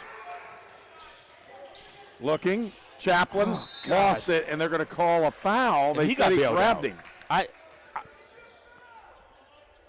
That's a tough call for Earlham. I'm just going to say that. That's a tough call.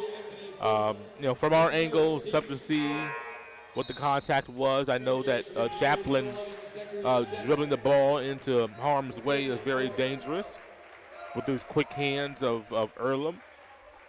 So he got bailed out with the foul. 14 fouls apiece in the first 6 minutes of the second half. Leads you to think we're going to be shooting quite a few free throws here in this half. That's the third foul on Phillips.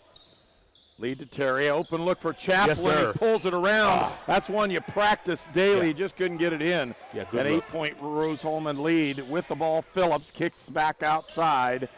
Van Landingham off the screen. He's had the hot hand. They'll kick it out to Andre for three, and he buries it. Andre and Van Landingham, the only two guys that have been able to hit a three, I believe, so far for Earlham. And they're going to call Phillips again. That's 4 on him. Hey, I'm going to tell you what. This game's going to be run at the free throw line. Game's going to be won at the free throw line this afternoon. The calls are being, it's been called tight this half. Would you agree? Tighter second half than the first? Tighter the second half than the first. And try to get it in. They do. Zachary Jackson with the basketball, trying to use that screen from Hicks. Go at Jackson drives, shoots. Can't get it. Rebound works. Puts it up. Can't get it. Yeah, he does. It bounces in, and it's 41-34. Rose-Hulman with the lead. Trey Works just using his size and his wingspan to get that rebound and put back. Good answer for Rose-Hulman off the three at the other end. And an open look. Go. Zachary Jackson with the drive. He'll put it up and in. And a timeout's been called. Rose-Hulman with a 9-point lead when we return for more action here on Indiana Sports Network. Shopping for a new car? Don't settle. Welcome to Your Deal, Your Way with York VIP. New vehicles in production arriving daily. Select your model, trim, and color. Reserve it. Find the car you want without the hassle. Easy and fast. Get VIP access at yorkchevy.com/VIP. Start online today and we'll show you why we're not number one. You are. We're not number one. You are. You're number one at York. Gen Z is a stalled generation. The news says Gen Z is struggling. I've got news for them. I wait tables, but last week I built a field hospital. I put out a forest fire. I stopped 1,000 attackers. And a natural disaster. I've saved lives. And led a team on patrol. I serve. Well, I go to school full-time. While I work full-time. The greater the challenge, the stronger we become. You are watching HCAC men's basketball at Rose-Hulman on the Indiana Sports Network. This game is presented by the Indiana Army National Guard. Welcome back to Rose-Hulman, where they lead Earlham 43-34. A timeout called by Earlham led to a media timeout. And again, Rose-Hulman with a 9-point lead off of the steal and a layup basket by Zachary Jackson. Well, for immediately, they kept Phillips in, but now he has taken a seat with his 4 fouls. Phillips and Terry, both on the bench with Earlham with 4 fouls. But it leaves Van Landingham as the guy that's going to score. Everything's going to run through the young man on the outside. The freshman has had 17 points in a ball game. And you'll see him go. Younce gives it back up to McAboo, back to Van Landingham. Barbell takes the shot up, can't get it. Good block out that time by Dylan Duff. Jackson with the drive, had an open look and gets the finger roll.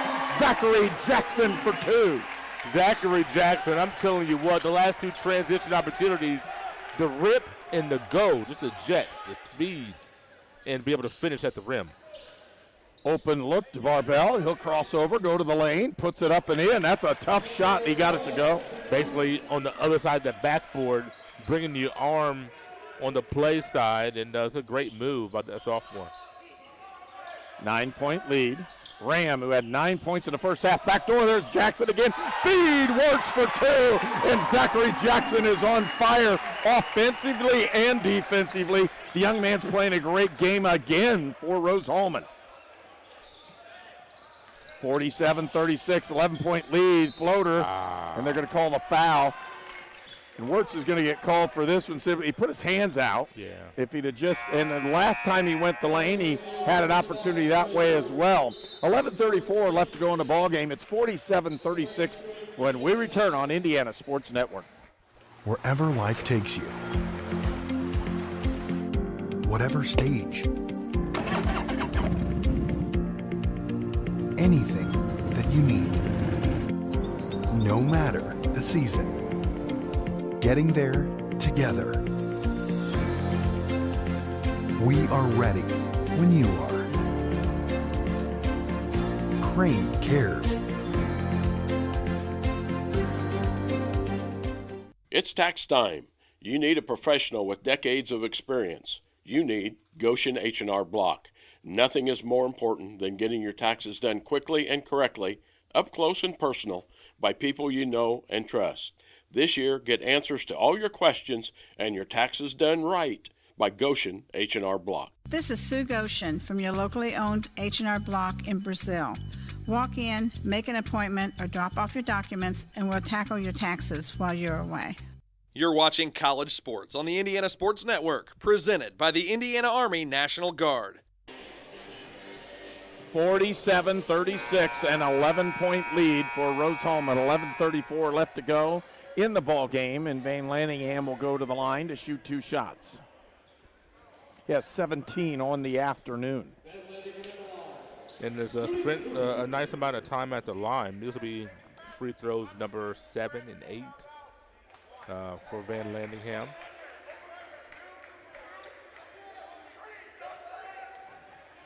Ten-point Rose-Hulman lead. Van Lanningham will cut it to 9. I went to school with some Van Lanninghams. None of them could play ball like that, though. My goodness, this young man could play. Chaplin almost lost it out as Zachary Jackson trying to handle it on this one. Duff, and Duff hits Van Lanningham right in the chops. You extend that arm out, they're going to call you today. There's some days we've been able to get away with that, but right in front of the official, that's the same one that called it on Chaplin, opposite end on the first half. Hey, you're right in front of him. You extend that chicken wing, he's going to blow the whistle. You got to respect that. 9-point lead, and guess who's going to get the basketball? It'll be Van Lanningham before it's all over. You can see him going to come flying towards the basket. And it's a outside. Tough matchup, too. Either way. Trying to get it done. Cross, they'll give it up to Barbell in the corner. He takes a 3-point shot, no good. A rebound comes out to Jackson. Zachary with the drive, pulls down, kicks out. You probe, then just reset your offense with 20 seconds. Hicks looking. Outside, they'll give it up. Duff lost the basketball, stolen away by Earlham's, and then stolen back. Terry Hicks with another poke and steal. Chaplin with the drive, kicks inside, lost it again. As McAboo got his hands on it. That was another very low steal. percentage pass there. Thought he was going to go put it up in the air and almost like alley-oop shoot it in there close. Phillips looks to do something with it. Outside to Barbell, takes a shot, no good. Rebound, comes out, and here comes Jackson. And he's got a 3-on-3, 3-on-4, feeds it up. Oh, my God. Ran right over it. That's the freight train a-coming. Van Lanningham has taken a beating here today on the floor once again. That's the one mistake that Jackson made right there, is passing the boot that far away from the basket. That's the one mistake he's made. Timeout on the floor. We'll take one as well. Treatment for those with mental illnesses and addiction issues has evolved over the years. In the late 1960s, Indiana's mental health system began to take shape. From 1971 to 2021, Hamilton Center has touched the lives of thousands of people in central and west central Indiana. We are committed to the latest therapies to improve the quality of life for those with mental illnesses. Treatment works. Recovery is possible. And thank you, Indiana. You are watching HCAC men's basketball at Rose-Hulman on the Indiana Sports Network. You're watching college sports on the Indiana Sports Network, presented by the Indiana Army National Guard. A 9-point lead, Earlham with the basketball, and Rose-Hulman will have to play defense again on these Earlham Quakers who have really turned up the pressure. This has been a great defensive game, and finally we saw some scoring, but Rose-Hulman's done a great job defensively on the Earlham Quakers, have not allowed them to push the basketball like they would like to. Phillips back in the game for Earlham. Phillips with 4 fouls, tries to feed Van Lanningham. Terry Hicks on him defensively. McAdoo puts one up and in. McAboo, the 6'1 senior, Champaign, Illinois. That was a tough shot. It had a man right in his face. Just knocked it down. 6-point lead for Earlham. Wirtz looks, cross court, had it tipped out of bounds. It just was only one pass you can make when you go baseline like that. Everybody knows it. It's a skip pass along the baseline. That's a tough one to make when you don't have a head full of steam and aren't crashing baseline. Farnsworth replaces Wirtz. They'll give it out to Chaplin. Chaplin squares him up. He'll drive. He'll put the shot up. Gets it blocked. Rebound by Farnsworth. With the drive, Duff puts a shot up. Doesn't get it, and there's no foul called. It'll go the other direction. Goodness. That's surprising. That was surprising, but good job by Duff to get that one up there. Just couldn't quite. He took it so hard that he couldn't quite put enough touch on it to let that one drop through. Earlham gets a stop. 2-possession game, 9 minutes to go. Phillips with the drive. He'll drive to the basket, puts the shot up, got it up and in. What are you going to do with that? What are you going to do with that? Can't do much with that one. It's a 4-point lead for Rose-Hulman. They've led by as many as 12.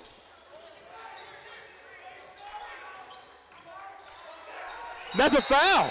My God. And then they're going to get a foul called on Phillips, and he'll be gone. That was a silly foul right there. Phillips, you have to know that guys are getting fouls called on them when you push off like that. Oh, wait a minute. Okay, they did call it on Phillips. They called the foul on Phillips. He pointed the other way, which made it seem like it was an offensive foul when he pointed the other direction. That's what confused me. So Phillips will exit the ball game. 8:40 left to go, and there's one of the solid defensive players for Earlham will take a seat. And offensive players, yes, which Van Lanningham has been able to score, but Phillips, we can't stop his penetration. Now we don't have to worry about it. Samvit Ram into the ball game looking, and they'll get it to Farnsworth. Isaac Farnsworth to Ram. Ram steadies himself. He'll try to drive. No, pull it back up. Hicks, hard to the basket. Terry Hicks doesn't get it to go, and Earlham with the rebound. That's McAboo with the basketball out front. Andre's in the corner waiting on it.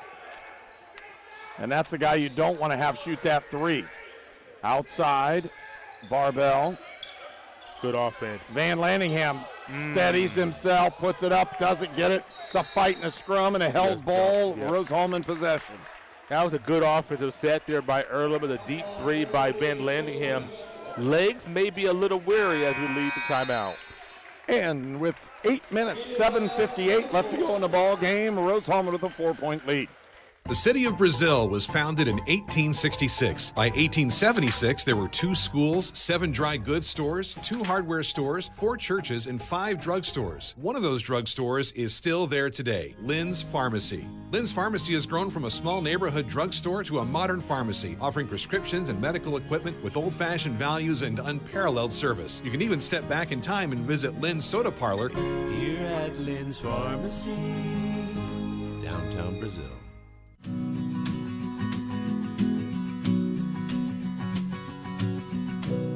For the things you treasure and the people you love.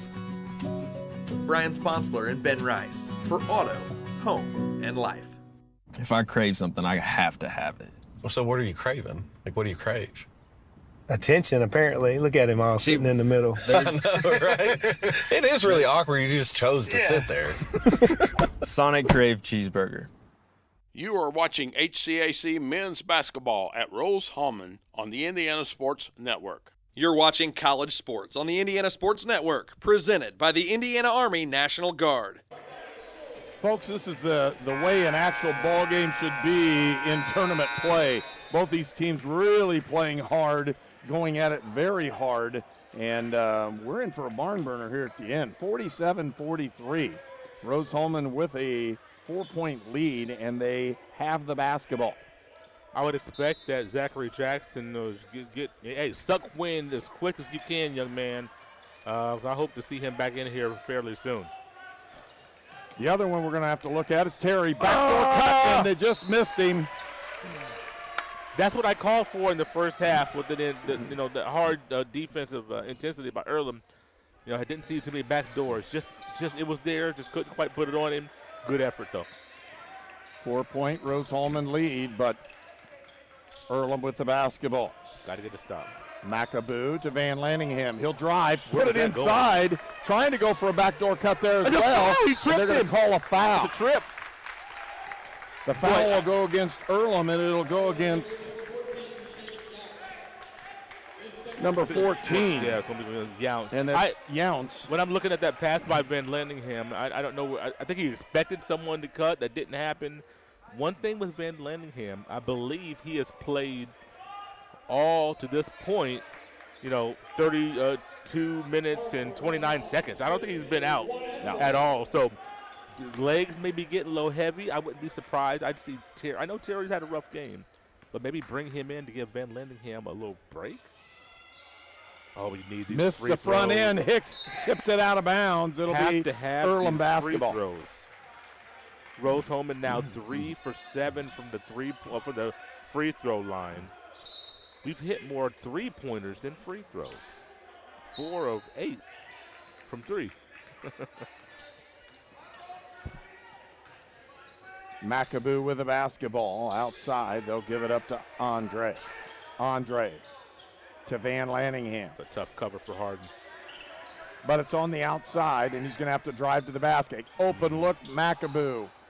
Can't get it. Or excuse me, Andre. And loose ball again. And there's another foul. This one will go against Ram. Yep, that's going to be free throws for Zachariah Andre. Good effort by both teams. Just whoever can squeeze that ball. I don't know. Looks like Terry's going to sub in. He went to the score table briefly. I thought he did. Maybe he did. Zachariah Andre, sophomore from Winter Park, Florida. He misses the front end. Game going to be won at the free throw line. Maybe lost as well. So both teams really struggling for the charity stripe. Harden sizing up McAboo. Look out.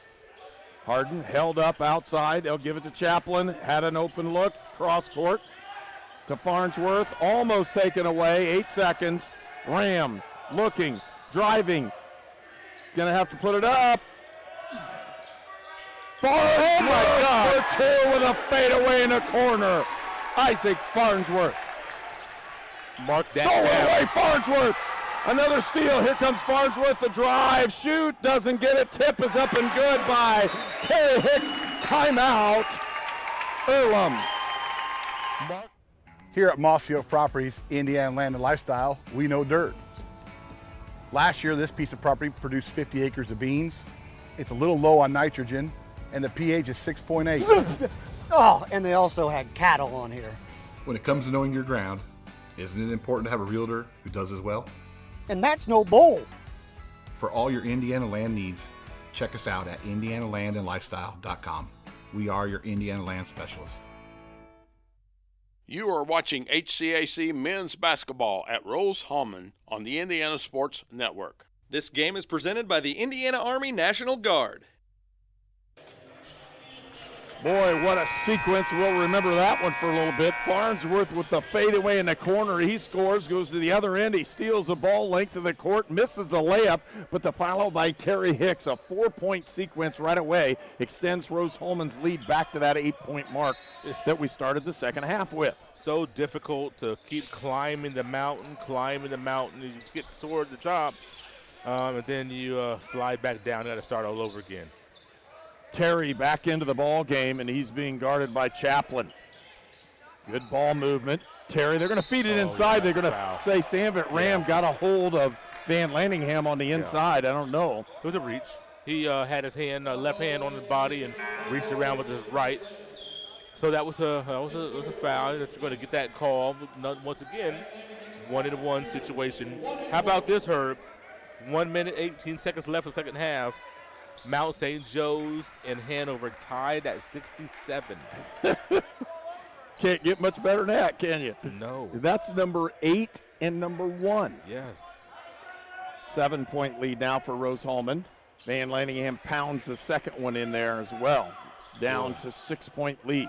I'd love to see Zachary Jackson get to the scorer's table here. Harden with the basketball. Outside, they'll give it up. Farnsworth with the drive, and he's fouled. He'll go to the line. Last time, missed the front end, number 1-1. So looks like Earlham's going to play offense, defense. Terry getting ready to come back in the game as they move to the other end of the floor, possibly. Just trying to use Jaden Terry as much as they can. He has 4 fouls. If Rose-Hulman gets an opportunity, they need to go right at him defensively, see if they can get him out of the ball game for the reason of scoring potential. Then they don't have as many left. Another missed free throw opportunity for Rose-Hulman. 6-point lead, and here we go. McAboo to Terry. Using the screen, he'll drive to the hole, puts a shot up and in, and they're going to call the foul on Terry Hicks. Basket's going to count. They have a chance to knock this thing down to 4 points again. Boy, it's a good move there. He's just probing until he found a little bit of sliver of space. And Terry's going to have a chance to complete the 3-point play. Puts a shot up and got it in. 3-point lead now. The lead's been cut to 3. Offensive, defensive substitution for Earlham. 5:36 left to go in the ball game. Harden, top of the key, gives it up to Farnsworth. Looks to drive. Hicks on the back door. Terry Hicks with the jam. Come fly with me. Oh my gosh. Terry Hicks, how do you do? Put that one right up in your face. And the excitement in the fans. Shot up, and it's good. Answer by McAboo. 3-point lead for Rose-Hulman. 5 minutes left to go in the ball game. With the drive outside again. Harden. He'll try to turn the corner. Kicks out. Hicks. Pump. Puts it up. He traveled. They're going to say he walked with it. Yes, he put the extra step in. Thought maybe he got hit from behind. Yeah, they'll give you the hop and the skip, not the hop, the skip, and the jump. Yeah, that's a travel there. The big turnover here, just under 5 to go. Only a 1 possession, lead for Rose-Hulman. Can we get a stop? Jaden Terry with the basketball in his hands. Tough match for anybody. Yep. Drives, tries to use something on the outside. Open look for Terry for 3. Misses it. Rebound. Johnson. He puts it off of Harden's head. Yeah, he hit it off of Harden. Both of them were going to rebound hard. And Harden touched it last. So going to stay here on this inside line out of bounds. 4:31 left to go in the ball game. 3-point Rose-Hulman lead. 20 seconds on the shot clock as we threw the ball inbounds. Jaden Terry out front using the high screen by Younts. He'll drive, puts it down, fade away, got it up, can't get it, go, tipped out, tipped up again. Terry Hicks with the basketball, 1-on-1, he'll drive, he'll shoot, he'll score. Terry Hicks coast to coast. And it's a 5-point Rose-Hulman lead. Rose-Hulman doing a great job of responding here today with these runs by Earlham. Van Lanningham tries to turn the corner, pulls up, threw it right to Max Chaplin. He's going to have it blocked by Ram. Chaplin feeds up Harden with the drive. Harden puts a shot off the glass, can't get it. Rebound to Farnsworth, he scores! Isaac Farnsworth puts the basket in, and it's 57-50 Rose-Hulman. Size and fresh legs showing up here today at the end of the game here with Rose-Hulman. Feed outside, open look for three. Hicks with the rebound, another big play. Oh no, he just slipped. Feed inside, it's Farnsworth, and he'll pull it back out to run some clock. Outside, Farnsworth turns the corner, and he's got to get fouled, and he'll go to the line. And there's a technical foul. That could be the ball game. Yeah. He will have fouled, Terry will have fouled out, and then with the slam of the ball, he picks up a technical foul. You know, here's the bad part about that, Herb. I thought Terry had a clean strip. I know he reached in. I didn't see him getting the arm. I thought he got all ball. So I can understand Terry being frustrated, but you can't slam the ball down. It's a very emotional game, emotionally charged environment. You want to extend your season. You want to help your team. You sat with foul trouble the whole game. I didn't think it was a foul. He didn't think it was a foul, but you can't slam the ball down. 57-50. Chaplin gets the first one. You notice I didn't say anything about Chaplin sinking two before that. I didn't do that this time. It's an 8-point Rose-Hulman lead, 3:15 left to go in the ball game. Two big free throws here. Got the second one as well. Now Farnsworth steps to the line. Yeah. Still a lot of time left. 3 minutes and 15 seconds to go for Rose-Hulman, the number 2 seed here, as they can get this up to a double-digit lead. No more one in the bonus, all 2-shot fouls both ways here on out. A 1 in bonus now. In this one should be a double bonus. I don't understand how it's 1 in the bonus. Was the technical foul number 10? Got the first one. And wait a second. Nope, timeout. There may not be one, because he didn't call one. Well, there is a timeout on the floor. We'll take one as well. 3:15 and a 10-point Rose-Hulman lead. Home. It can be the family farm, a small town, or a busy city. But wherever you call home, we are where you are.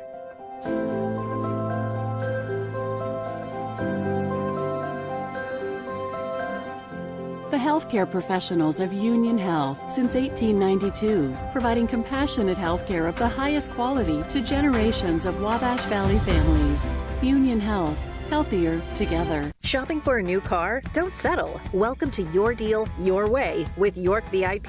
New vehicles in production arriving daily. Select your model, trim, and color. Reserve it. Find the car you want without the hassle. Easy and fast. Get VIP access at yorkchevy.com/VIP. Start online today and we'll show you why we're not number one. You are. We're not number one. You are. You're number one. York. You are watching HCAC men's basketball at Rose-Hulman on the Indiana Sports Network. This game is presented by the Indiana Army National Guard. A 10-point Rose-Hulman lead, 3:15 left to go in the ball game. And Isaac Farnsworth at the line. He'll have his second shot.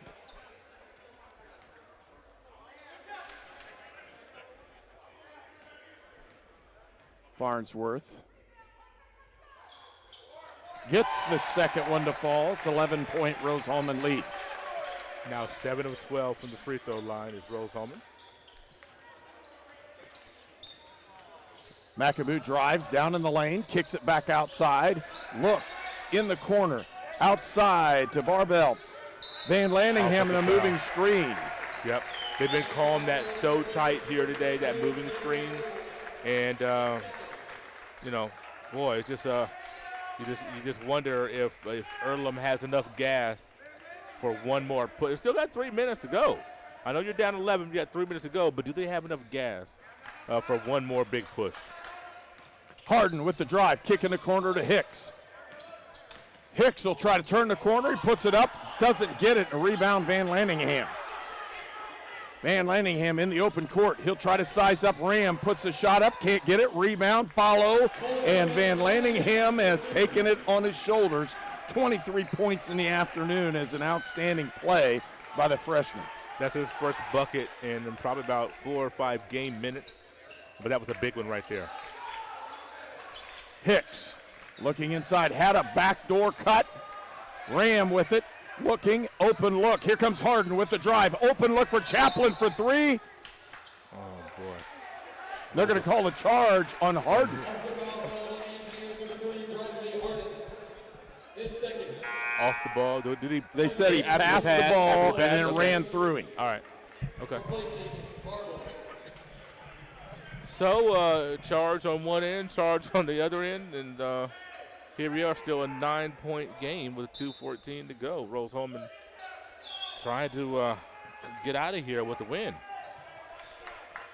Colden Van Landingham with the basketball, trying to drive in, puts the shot up, and they're going to say it's on the floor. He'll get 2 shots. Here's what I don't quite understand.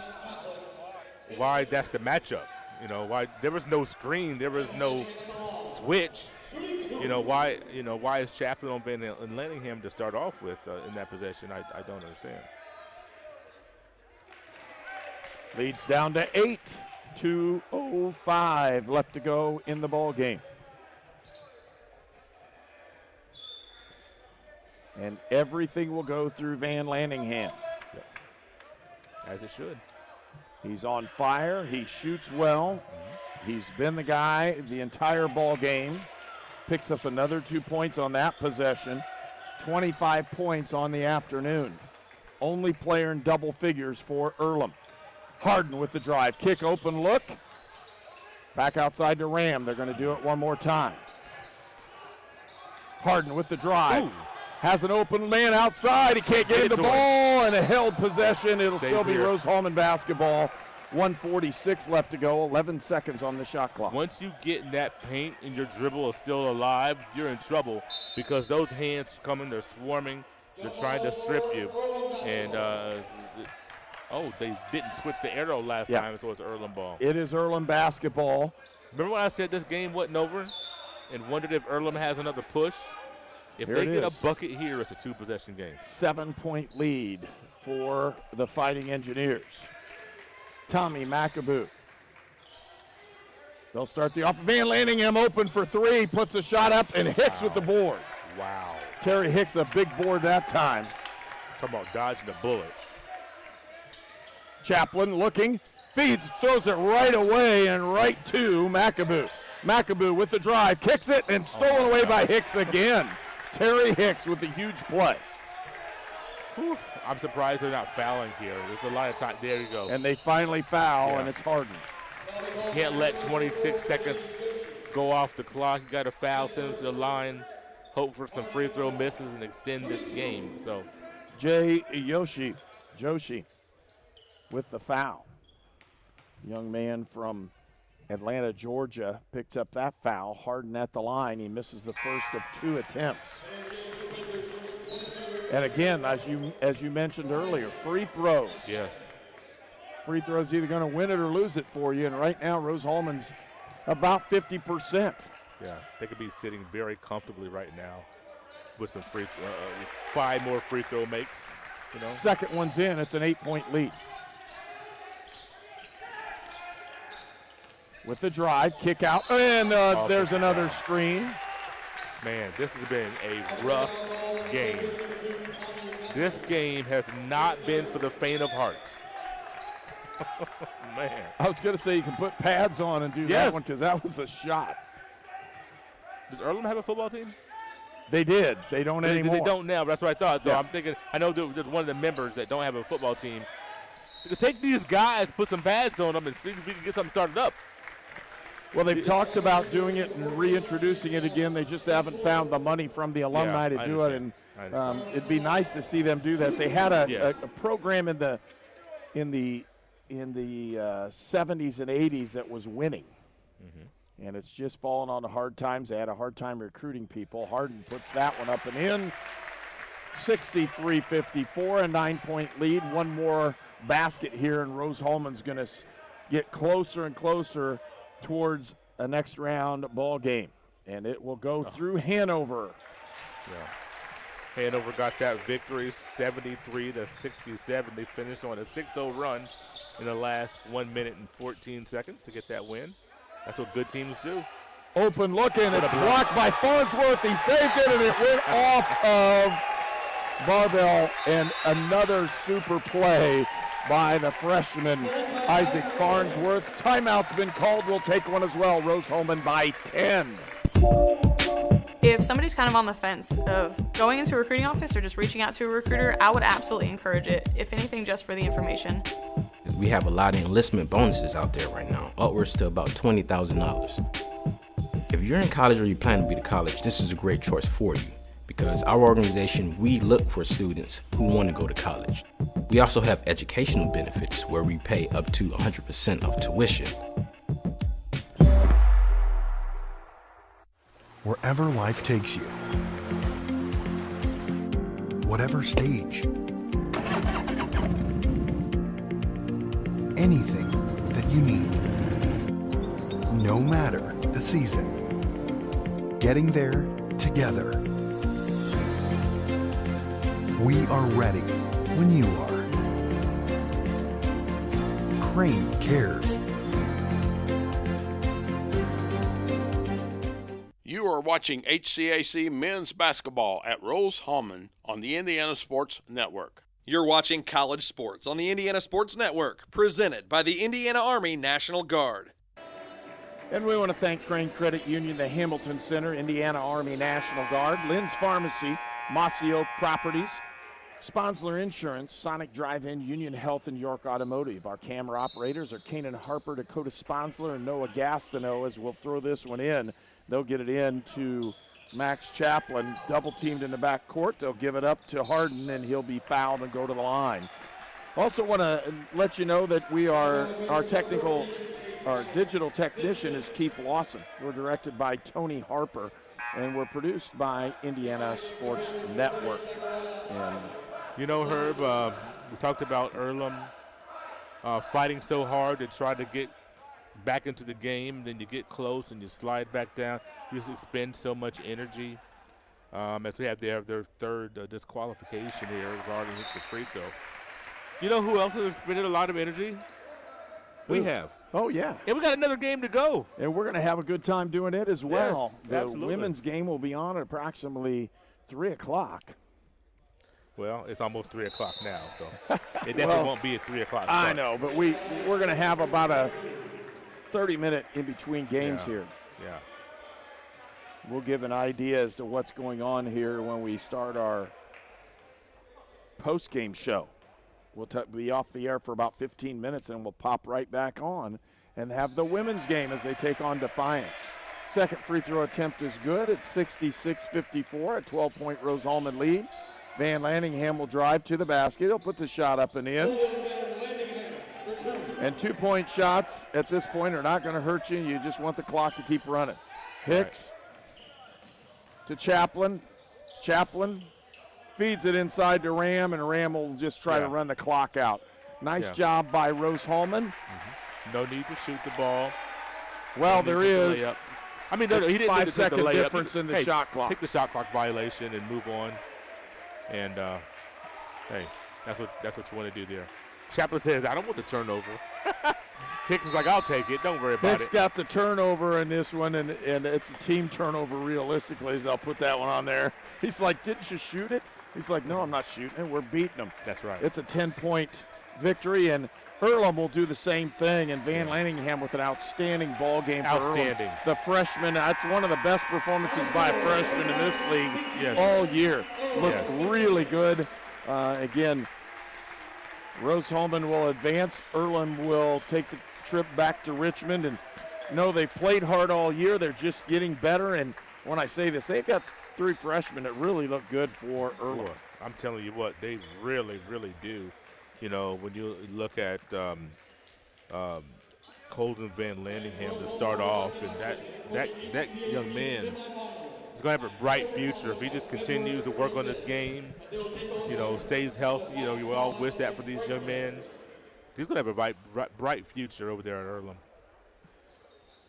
Well, and it's just one of those things. It's tough for those guys. They're going to have their heads hung, and they do on the way out of here, and they just play so hard all the way through, and it doesn't really matter what's going on. And Coach Rusty Lloyd talking to the senior there who fouled out of the ball game, and he was a junior, Jaden Terry, an outstanding player for Earlham. They just got caught on the wrong end of this one. Rose-Hulman thanking the fans for showing up to this one. Great crowd again, Crowd started to get a lot bigger as a lot of the students wanted to see the end of this ball game and the beginning of the women's game as well. And this will be a good afternoon for Rose-Hulman basketball.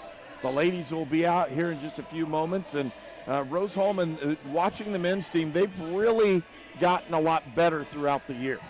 They have. When you look at, and really it's interesting because this is the way they started the season. They started the season, went out east, got a nice trophy out in the Washington, D.C. area, and had a little, couple of missteps against some in-state non-conference teams. But Wabash is ranked in the top 25. Yes, very good. It's very good teams. Those are 2 good teams that they quite frankly could have beaten. So you have a couple of missteps. You get the conference season, and the conference is always rough. But this is what Rose-Hulman was doing at the beginning of the season. They were playing good defense. They were moving the ball pretty well. And you think about it. We've talked about it. Craig McGee being the staple for 4 years, the offense running through him. Year number 1 post Craig McGee. How do you do? The offense has been a work in progress, but they start to look really good.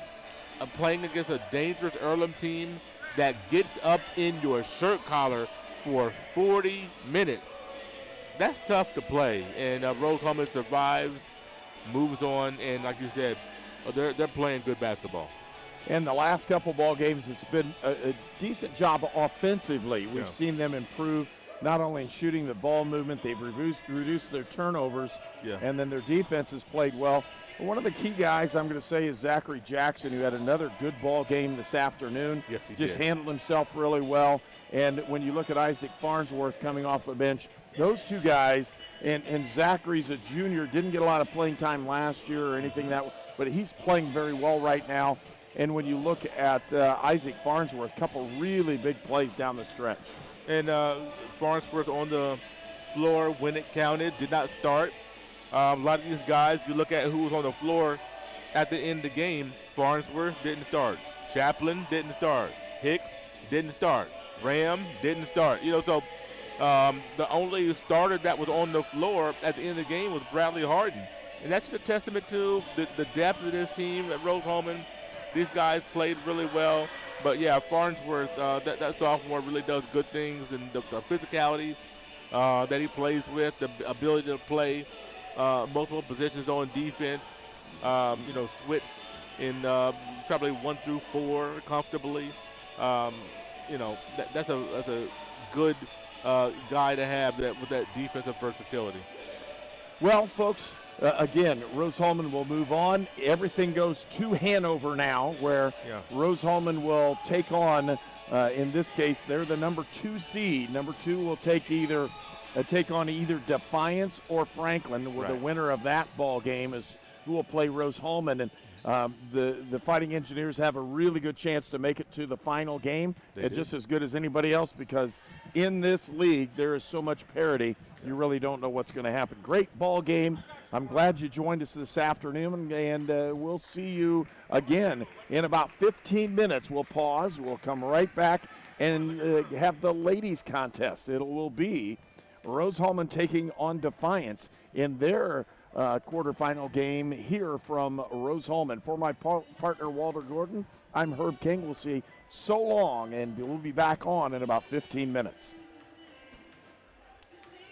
This program is a copyrighted production of Indiana Sports Network and cannot be shown, reproduced, or redistributed in any way or in any form without prior written permission from Indiana Sports Network.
This program is a copyrighted production of Indiana Sports Network and cannot be shown, reproduced, or redistributed in any way or in any form without prior written permission from Indiana Sports Network.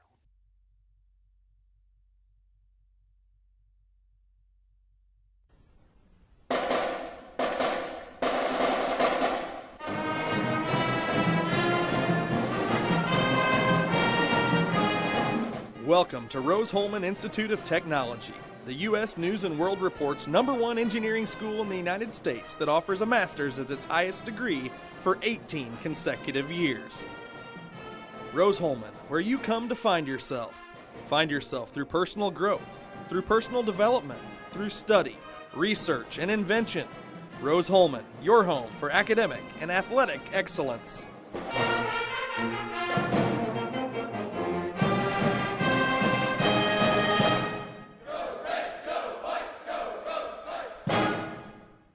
You are watching HCAC women's basketball at Rose-Hulman on the Indiana Sports Network. This game is presented by the Indiana Army National Guard. And welcome to Hulbert Arena on the campus of Rose-Hulman Institute of Technology. And it's HCAC tournament action this afternoon. We already had a men's game go down where Rose-Hulman was victorious. They'll advance to play at Hanover. But this afternoon, on our second game of the afternoon, it'll be Defiance taking on Rose-Hulman with a chance to advance to their final site. And again, we don't know where that's going to be, but we have a pretty good idea. We do. As with the women's game, the nationally ranked team is going to be playing, and that is Transylvania. They're 21-0, 13-0 in conference play. For these two teams, it's number 4 and number 5 in conference standings. They'll have a chance to play this afternoon, and we'll bring you all the action here live here on Indiana Sports Network. Walt Gordon is my partner, and I did say that right, didn't I? Because yeah, sometimes I mess up my own name. It just turns out that way. And I'm Herb King. We'll bring you all the action this afternoon. We'll have a good time doing it as well. As we wind down, getting close to the time where we tip this one off, these two teams are very equally matched. There was only one game between them in the regular season, and Defiance won that ball game. They did, and that was, from all accounts, kind of an ugly game. Not something that you would put in a beauty pageant. But Defiance got the win. That's really all that matters when you look at the final outcome. Rose-Hulman started very slow in that ball game. Scored, I think, like 8 points, 6 or 8 points in that first quarter, and then trying to scramble to catch up. Not able to fully do so, and Defiance getting a really big win in that game, where that was just a couple of weeks ago. So both teams have done a lot since then in a short amount of time, and Rose-Hulman, since that Defiance loss, has picked up 2 very quality wins. And so you look at Defiance, they've won 2 out of their last 3. Of course, starting with that Rose-Hulman game. So both teams playing some pretty good basketball at the end of the season, which is what everybody would want. And when you're looking at these, again, Rose-Hulman was playing very well, and then they got hit with the bug. Yeah. And they had to cancel 4 ball games, and that took them out of their regimen of what they were doing. They lost to Transylvania in a very close ball game. Right. Lost to Hanover, and then, again, 2 wins and a loss, a win, a loss, and a couple wins, and that finished the season. They weren't able to play everything, and that's why all 8 of these teams are in tournament action. And you look at, the cancellations for Rose right there in a row. And then, as you mentioned, right after those 4 cancellations, you have Transylvania and Hanover. And those just happen to be the number 1 and number 3 team in the conference when you look at the final standing. So, tough way to come out of the little COVID shutdown. But everybody has had to deal with that this year. Nobody has played, I don't believe, on the women's side. I don't believe anybody's played their full complement of 18 games. I think for the men, only 1 team did. Transylvania, only 13 games in conference. So not only just because of them, but other teams had to cancel on them. So they weren't able to get games in. But Rose-Hulman with this that opportunity, and after those 4 games canceled, You would have loved to see Rose-Hulman be able to play Defiance here, which was one of those games canceled, maybe to get a better measuring stick for today.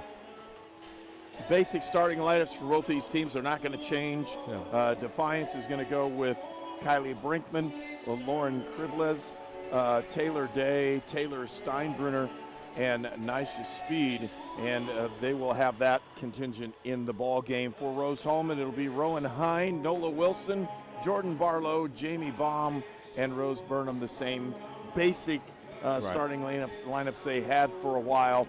And if you look at these, again, very competitive. It's an evenly matched ball team. Both of these are number 4 and number 5 in the conference. This is set up to be a great ball game for us to call, but more importantly for you to see here from Rose-Hulman. And you would expect it to be in these two teams. You mentioned evenly matched on the season. Rose-Hulman 11-8 overall. Defiance 14-9, a very good season for Defiance when you're looking at what they've been able to do this year. And I know they would want nothing more than to go 2-0 against Rose-Hulman, piggybacking on the victory on February 12th to get one here at the Holbert Arena to move on to the semifinal site for the Final Four of the women's tournament. And again, it's going to be Defiance taking on Rose-Hulman. We're going to pause. We'll come right back with the starting lineups. You're watching Indiana Sports Network. In Searcy, Arkansas, a young man says I love you for the first time, but his girlfriend doesn't quite hear. In Franklin, Tennessee, a boy encounters his first pickle. And in Kyle, Texas, after a mission for tots, cousins realize they're a long way from Kyle, Texas. One day, many people, millions of orders. This is Howie Sonic.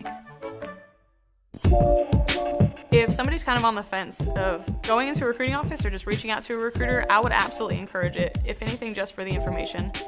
We have a lot of enlistment bonuses out there right now, upwards to about $20,000. If you're in college or you plan to be to college, this is a great choice for you, because our organization, we look for students who want to go to college. We also have educational benefits where we pay up to 100% of tuition. Wherever life takes you, whatever stage, anything that you need, no matter the season, getting there together. We are ready when you are. Crane cares.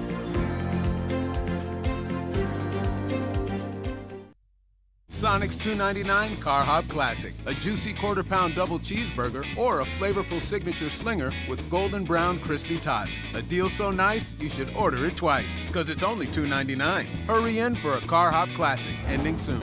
You are watching HCAC women's basketball at Rose-Hulman on the Indiana Sports Network. You're watching College Sports on the Indiana Sports Network, presented by the Indiana Army National Guard. Well, as both these teams approach their benches, getting ready for final instructions as to what's going to go on. Again, super good opportunity for both of these teams to advance. We're looking for an outstanding ball game. For Defiance, they come into the ball game at a 14-9 record. Rose-Hulman at 11-8, and because of that, again, conference standings, Rose-Hulman was 9-5. Defiance was 9-7. So very similar records, both overall and in conference play. They both, the last time they played against each other was very close. For Rose-Hulman, they've missed a lot of players throughout this season, 1 or 2 players each game. That looks to be a full contingent for Rose-Hulman in this ball game. And the last one coming back, Allie Foltz, coming back off an injury, expecting to see her here today for Rose-Hulman. And in a moment, we'll turn it over to our public address announcer as we prepare for the starting lineups for this afternoon's ball game. It's Defiance against Ladies and Rose-Hulman. gentlemen, welcome to Holbert Arena for tonight's HCAC quarterfinal matchup between the 5 seed Defiance Yellow Jackets and the 4 seed the Rose-Hulman Fighting Engineers. At this time, let's meet the starting lineups for today's game. First, for the number 5 seed Defiance College Yellow Jackets. Starting at guard, the 5'7" sophomore from Tentagony, Ohio, number 14, Kylie Brinkman. Starting at forward, the 5'10" junior from Harrod, Ohio, number 21, Lauren Cribbles. At guard, the 5'8" senior from West Mansfield, Ohio, number 24, Taylor Day.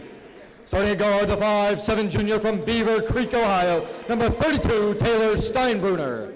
And at guard, the 5'5" senior from Sterling Heights, Michigan, number 34, Nisha Speed. Defiance is coached by Alan King, Jr. And now the starting lineups for the number 4 seed Rose-Hulman Fighting Engineers. Starting at guard, the 5'11" sophomore from Clovis, California, number 10, Rowan Hine. Starting at guard, the 5'6" senior from Indianapolis, Indiana, number 14, Nola Wilson.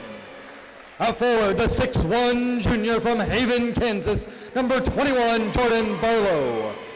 At guard, the 5'10" freshman from Los Altos, California, number 23, Jamie Baum. And at forward, the 5'11" junior from South Riding, Virginia, number 50, Rose Burnham.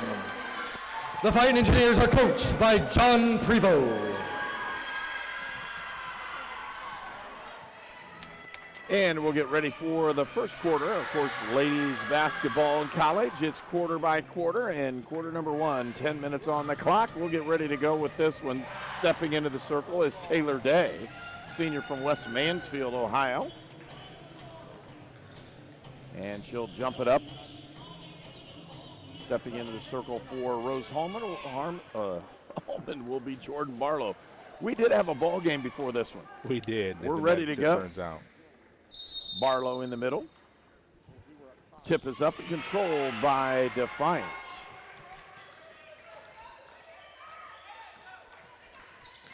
And with the basketball, Day.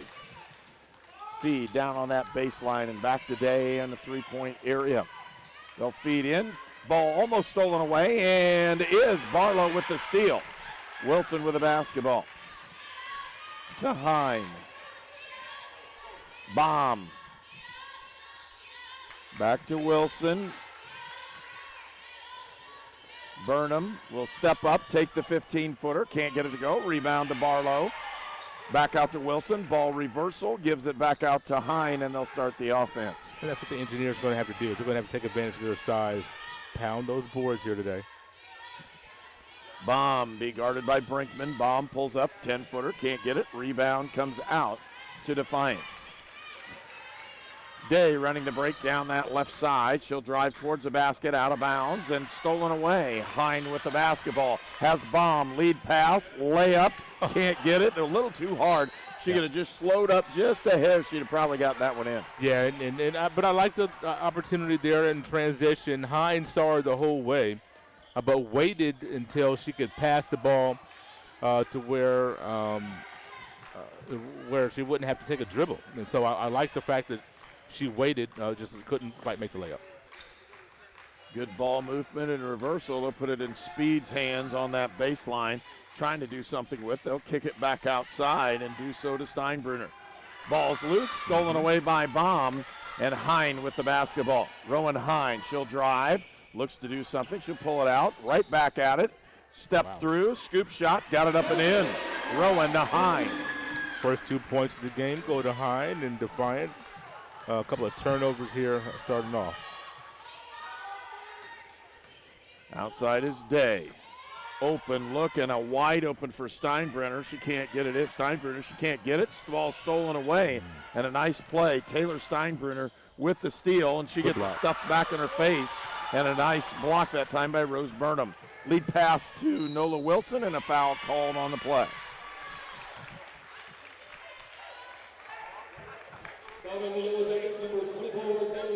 Taylor Day picks up her first personal, the team's first. It's 2-0 Rose-Hulman. We're just into the ball game. And we've played a little over 2 minutes. Jamie Baum outside that three-point range, looking for Wilson on the cut. 10-footer, can't get it. Burnham looks for the board, and a good solid rebound that time by Taylor Steinbruner as she just grabbed that one down. I like that action getting Wilson at the free throw line. I haven't seen that much before, have you? No, not very much. No. Outside, Triblets gave it back out to Day. Day with a foot still in the lane, or excuse me, that's Brinkman. Now they're feed down to Speed on the baseline. Speed trying to back down Rose Burnham, puts the shot up and in. That's a crafty move and 2 points. Just stay down and make her make a shot like that. If she can make several of them like that, you just tip your cap.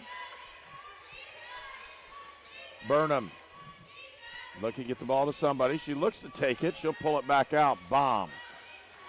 Back to Burnham. Burnham pump drive. She gets it blocked from behind. Yeah. That's a really nice block. Good strip, I guess.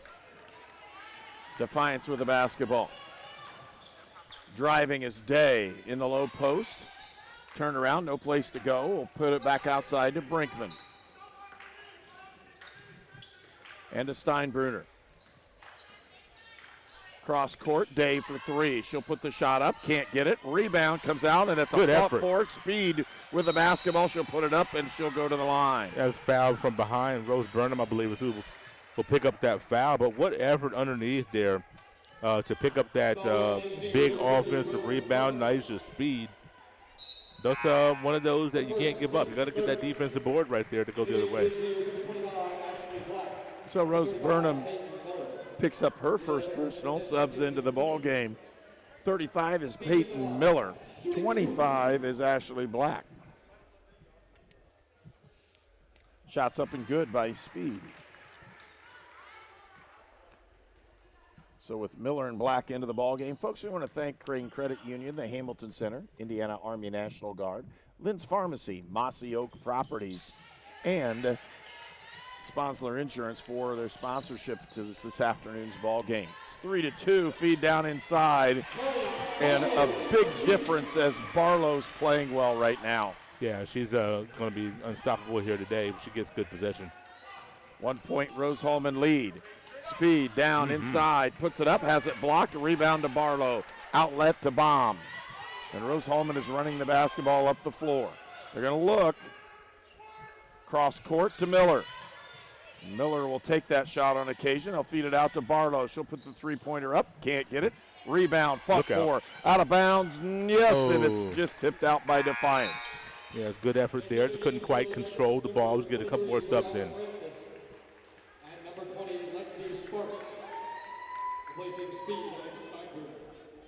So Francis and is into the ball game for Defiance. And Sparks. Shots up and no good for Rose-Hulman. That's a shot that'll go down 10 times out of 10. Just rims out with that action there. Loose ball into the backcourt, out of bounds. It'll be Rose-Hulman basketball. And Coach Alan King is asking if it was tipped. He's still asking. Yeah, I didn't see it. Either way is what I'm saying. I didn't see it. Yep. So Ashley Black will take the ball out of bounds for Rose-Hulman. We also want to thank Sonic Drive-In, Union of Health, and York Automotive for their sponsorship for this afternoon's ball game. Of course, Indiana Army National Guard is our corporate sponsor for college basketball here on Indiana Sports Network. Barlow, cross, gave it up to Miller. Wasn't where she wanted it, and therefore she didn't have a chance at it. With the drive and kick out, open as Bomb. She can't get it as good defense is being played by Defiance on that shot. With the drive, slowed, turned around, shots up and good, this time by Lexi Sparks. Yeah, that's a good opportunity, nice quick move to get the first lead for Defiance. Baum will set the offense for Rose-Hulman. Outside to Barlow.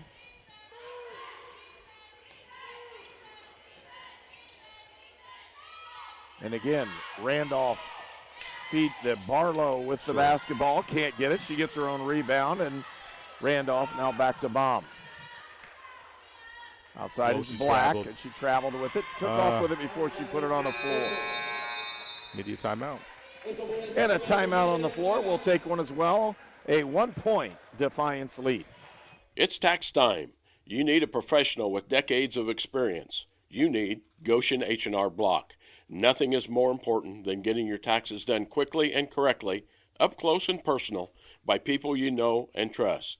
This year, get answers to all your questions and your taxes done right by Goshen H&R Block. This is Sue Goshen from your locally owned H&R Block in Brazil. Walk in, make an appointment, or drop off your documents, and we'll tackle your taxes while you're away.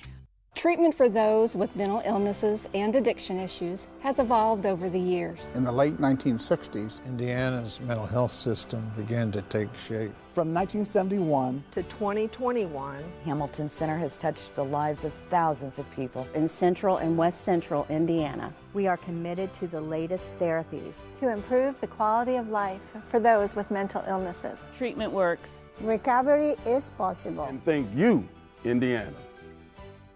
You are watching HCAC women's basketball at Rose-Hulman on the Indiana Sports Network. This game is presented by the Indiana Army National Guard.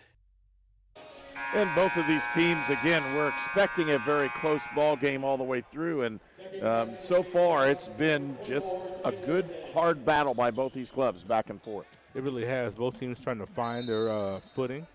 Both teams going down low to try to find some points. Both teams a little sloppy with the ball so far as well. Feed looking inside into the ball game, number 10. That's Mackenzie Cooper. Low zone action out of the timeout for Rose-Hulman. And that hasn't happened for John Prevost very often. They match up on this one, trying to keep the ball out of the middle of the lane. Good job. Causing Defiance some trouble on where they're going to get a it. late And reach. Jamie Baum's going to pick up a personal foul. I think it's going to be Ashley Black. Oh, you're right. I thought they got Black with the swipe at the end. And Jamie will take his seat. Outside again. They'll put it down the low post and a tie-up, and that's a really good defensive move by Rowan Hine. Yeah, when you look at that, Mackenzie Cooper saying she got pushed from behind. Got knocked her off, and Rowan Hine just being very aggressive there, just putting her hands in there, got that jump ball, get the Engineers another possession. 5-4 is our score. Ashley Black for three. She nails the three-pointer, and Rose-Hulman goes up by 2. I think that might be the first three that we've seen from Ashley Black in the last maybe 3 games that we've done here. Feet down inside, and Rose-Hulman all over that one. Rowan Hine weaving her way down in the middle. Where's Black? Outside, gives it up. Randolph with a drive, kick, and they're going to call a travel violation. I didn't see that. I didn't either. I thought she, two step pass. It's a tough one there. I would have loved to find Ashley Black to see if we can get a little heat check on her. I know after making that last one in transition, but here comes Defiance. Steinbruner back into the ball game. Nice kick out to Day. And tough pass. Day with the basketball down the low post. She'll try to deal on Hine. And Offense. they'll have the Got her. offensive foul. Yep. Hine again draws another one. Yes. Just puts her chest right into her. Forces the offense to want to create some separation by getting a little push off.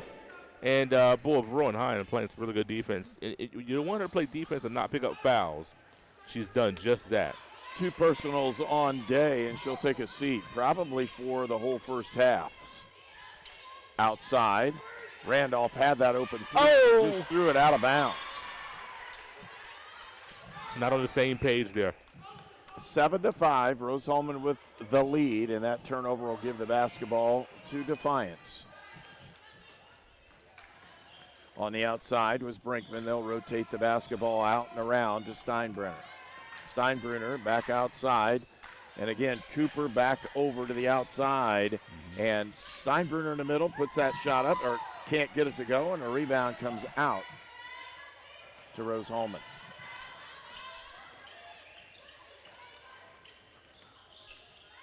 Rowan Hine feeds down in. Nosa Igihan in the post. They're still trying to find it. They're looking for Hine. They'll give it to Igihan. She'll drive. Pulls it out. Black for three. Got another one. That hand's not up in her face like that. If you're going to put your hand down, I mean, you had it up a little bit. But, boy, you just give her space like that, she's going to pop it in your face.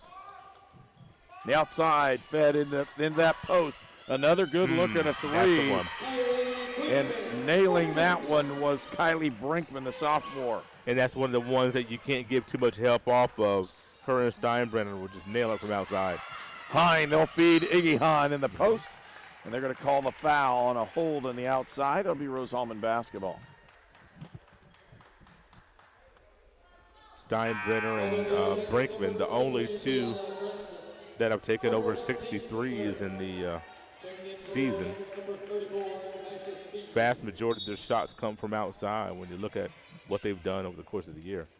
Defiance uses a lot of rotation, very similar to what Rose-Hulman does. Yeah. Outside, the three-point shot is up and no good. A rebound comes out. Hine goes high and picks that one up. Look at the ball reversal. Black had an opportunity. She didn't pull the trigger. Feed down inside. Iggy Hahn squares up, puts it down. Open look for Black for three. Got it. And I think she's hot. 3 straight three-point baskets for Ashley Black. Feed down, a drive, scooping one-hand shot is a nice play by Brianna Francis. Love to get a 2-for-1 here. With it, outside, Hine crosses over, almost threw that one out of bounds. Feed down, Iggy Hahn. Down, post play, puts it up, and she draws the foul. It's a really nice play for Nosa as she's finally gotten her basketball feet back on her. She's getting there. She's definitely getting there. As you saw, a little face up. Went a little spin move at the end. Got to the free throw line, and we'll watch her free throws here. It's going to be interesting to see. She struggled from the free throw line since she's been back. I like to see her with rhythm and confidence when she shoots these free throws. She misses that one. I want to thank our sponsors again, Crane Credit Union, the Hamilton Center, Indiana Army National Guard, Lynn's Pharmacy, Mossy Oak Properties, Sponsler Insurance, Sonic Drive-In, York Automotive, and Union Health. Over the this back. Is 2. We got an over-the-back call on Peyton Miller. Yeah. Nobody's in the bonus at the present time, but it's 13-10. Rose-Hulman with the lead and a 2-for-1, which means with this, right, they'll have an opportunity to push the ball up the floor with about 5 or 6 seconds left to go on the shot clock and see if they can pick up a shot right at the buzzer. Looking inside was Cooper. They'll feed it back out. Cooper again. Open look in the corner. Three-point shot is up by Brinkman and no good. Rebound. Hine with it. 15 seconds. She'll slow it down. We're going, hey, we're going to take the last shot. 10 on that clock. Using the double screen, she might want to just launch it. Three-point shot up and close, but no make on that one. And it's 13-10 at the end of the first quarter. You're watching Indiana Sports Network. The city of Brazil was founded in 1866. By 1876, there were 2 schools, 7 dry goods stores, 2 hardware stores, 4 churches, and 5 drugstores. One of those drugstores is still there today, Lynn's Pharmacy. Lynn's Pharmacy has grown from a small neighborhood drugstore to a modern pharmacy, offering prescriptions and medical equipment with old-fashioned values and unparalleled service. You can even step back in time and visit Lynn's Soda Parlor here at Lynn's Pharmacy, downtown Brazil.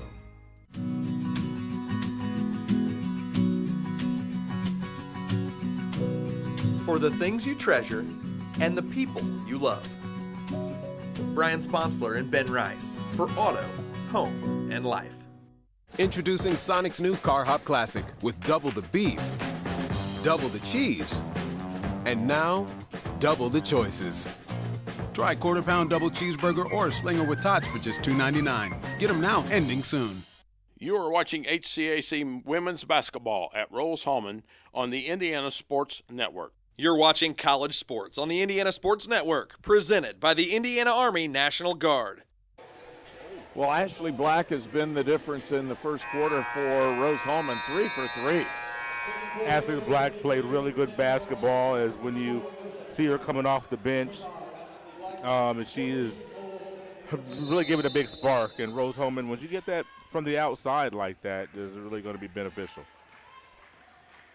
And with that opportunity again, Defiance with the basketball. They're going to feed down the high post, trying to get that high-low post thing working. And Iggy Hahn all over defensively for Rose-Hulman, and she's had a double-double the last ball game. Rebound out of bounds. A team rebound to give the basketball to Rose-Hulman. 13-10 is our score. 9:34. We just started the second period. Rowan Hine for Rose-Hulman. Feeds it outside. Into the ball game is Nola Wilson. Iggy Hahn reverse layup. Oh, get in there. In. I'm telling you what, she is finding her way. She gives an added dimension to this team, an unbelievable amount of athleticism on both ends of the floor. Feed down, good ball movement, an open shot. Can't get it, and they'll call the foul, and they'll go the other way. And a good fight for it was Peyton Miller. Drew the foul. Rose-Hulman with the basketball. That was great ball movement for Defiance. A great open look, just didn't knock it down. And how about Peyton Miller? The minutes that she's giving off the bench, she has not been able to connect with anything yet. But 3 big rebounds so far in the early stages of this game. Wilson to Miller. They're looking in. They've got her. Here's Iggy Hahn. Turn around. She'll take the shot. She misses it. Okay. A strong opportunity. Brinkman brings the basketball up for Defiance. Ball movement out to Steinbrunner and then to Cooper off the baseline. Shots up and good this time by Nisha Speed. Boy, they run good action, don't they? I love the way they move the ball from inside outside, making the defense rotate like that. They're running some really good offense right now. Miller with the basketball. Give it up to Black. Ashley kick. Hine looking outside, has Wilson open for 3, puts it up, can't get it to go, and a fast break opportunity for Defiance. And with the speed down the end, nope, it's picked up. Black, outlet pass, here comes Hine, one-on-one. And there's a foul, and the basket's good. Rowan Hine with a really nice move on a step through. She gets the basket to go, and she'll go to the line. Nice little Euro step as defender had no chance. You look at that one-on-one situation, you're going to get that foul. You just hope that she misses it, and Rowan Hine connects once again so far with 4 points on the game. 17-12, Rose-Hulman with the lead. 7:44 left to go in the second quarter. Make it 18-12 and a 6-point Rose-Hulman lead. Got to hit free throws today for Rose-Hulman. 2 of 11 in the first contest on February the 12th from the free throw line. Brinkman started the offense. They'll give it up. Cooper with the basketball. Poked away by Hine, and she'll gain the dribble. Brinkman back outside. Here comes Cooper again, and you don't want to drive on Hine. She'll pick up the charging foul. She has a really nice, good set of feet when it comes to movement.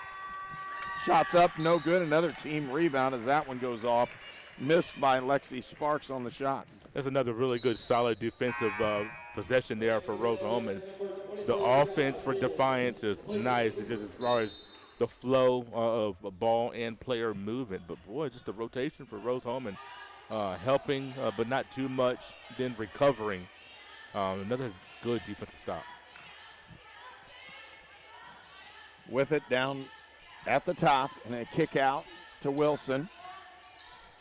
Looking for Barlow. Rose Burnham with the drive, and she walked with the basketball. That's a good defensive play by Defiance. They raked down on her, just got enough of the ball to throw her off her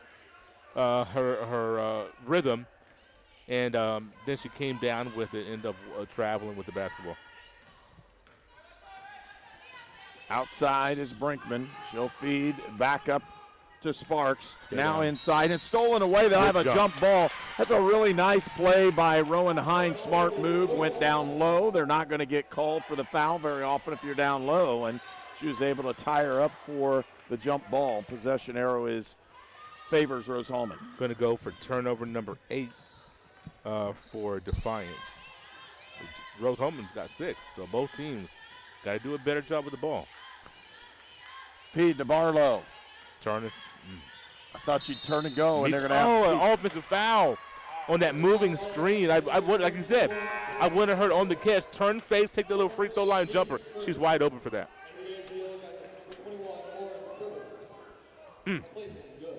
And you can see Coach John Prevost really getting up and talking to his players, trying to get them to do a couple things a little bit different on the offensive end. You don't want to match turnover for turnover. You want to match turnover for score to extend this lead. That's what I wanted Barlow to shot, do. no good. Rebound to Burnham. But they got a shot up. You know? That's what I wanted Barlow to do. Turn face, put up the shot. Hine looking, crossover. Has a chance to go. Feeds cut. Burnham, open look. Can't get the shot. Rebound, Hine. Very Rowan good cut, Hine, if she turns around, has an open look. Hine feeds inside to Barlow. Barlow outside look to Jester. Feed down. Brose Burnham puts it up. Has it stuffed back. Puts the shot up. Doesn't get it. Shot clock violation. Great defense. I'm telling you what, that little strip, once again, the quick hands for Defiance here this afternoon. That's 2 possessions in a row where they just interrupted what Rose was trying to do and ended up making the ball go the other way. Feed at the high post. Steinbrenner. We'll take that. Wilson goes to the floor, picks the ball up. Numbers do not favor Rose-Hulman. Open look. Wilson for 3, can't get it, and the rebound comes out to Steinbrenner. Good rebound by Kribbets. And threw it away. Going the other way. Yep, just an unforced error, trying to get the ball to Brinkman and just threw it out of bounds. Absolutely nobody around there, and those are those turnovers you just can't have. Now 10 turnovers. 10 turnovers, 12 points. That's not a good ratio when you're looking at Defiance trying to win this game. Kaylin Jester triggers the ball inbounds, and Jamie Baum back into the ball game. She's being chased. Barlow gives it up to Jester. Jester goes to the baseline, kicks back outside to Barlow. One more. Baum looking. There's the drive. Jester with the drive, and she can't get it up and in. And in the process, Defiance with the rebound. With the drive is Sparks. Gets it low. Loose ball picked up by, who else? Rowan Hine. She has her hands on the ball on almost every loose one right now. Kick outside to Baum. Baum with the drive. Open look. And shots up no good. Rebound again, Baum. Rose-Hulman with many second opportunities here. They're just going to have to do a little bit better job of shooting the basketball. Shots just not falling right now. 7 for 23 here in this first half. Looking at the cross, trying to get going. Hine in the middle of the lane. Got it. Yeah, Rowan Hine. That's what she needs to do. Yeah, she can do that all day long. Get to that 10-foot area in the paint, pop it up. Once again, that's that Transylvania shot she missed that would have won the game. I hate to keep going back to that. I just can't get that out of my memory. It's good. It's what she does. Yeah. Steinbrenner for 3. Can't get it to go, and a rebound comes out to Barlow. Nice strong rebound there. Rose-Hulman +5 on the boards. Under 4 minutes left to go here in the second period. Coach John Prevost setting an offensive set. Let's see what they're going to do. High screen. They're going to use Hine. Off of it, Hine looking outside, looking for Jester. Kick, open look for Barlow. Long. Can't get it. A little bit long on it, and the rebound comes out to Defiance. Brinkman down the floor, reverses Steinbrenner for 3. Can't get it as well. And Burnham with the rebound. She was wide open. You got to find the shooters. She can't have a wide open shot like that. Baum off the screen, feeds Burnham, open look. She's going to take it take it all day. She's one of those, when you look at on the men's game, like Dylan Duff loves that mid-range jumper, that 15, 17-foot area. Rose Burnham is money. 22-12, a 10-point Rose-Hulman lead, the largest lead of the ball game for the Fighting Engineers. Kicking it outside. Again, they're going to try to put it inside, see what they can do. Rose-Hulman playing very good man defense right now. It's a foul. Yeah, got Burnham picked up Burnham on the cutter as Steinbrenner was going. Not a bad foul. It was only the second team foul, not close to the bonus, going to lead to a timeout. And we'll take it as well. Home. It can be the family farm, a small town, or a busy city. But wherever you call home, we are where you are.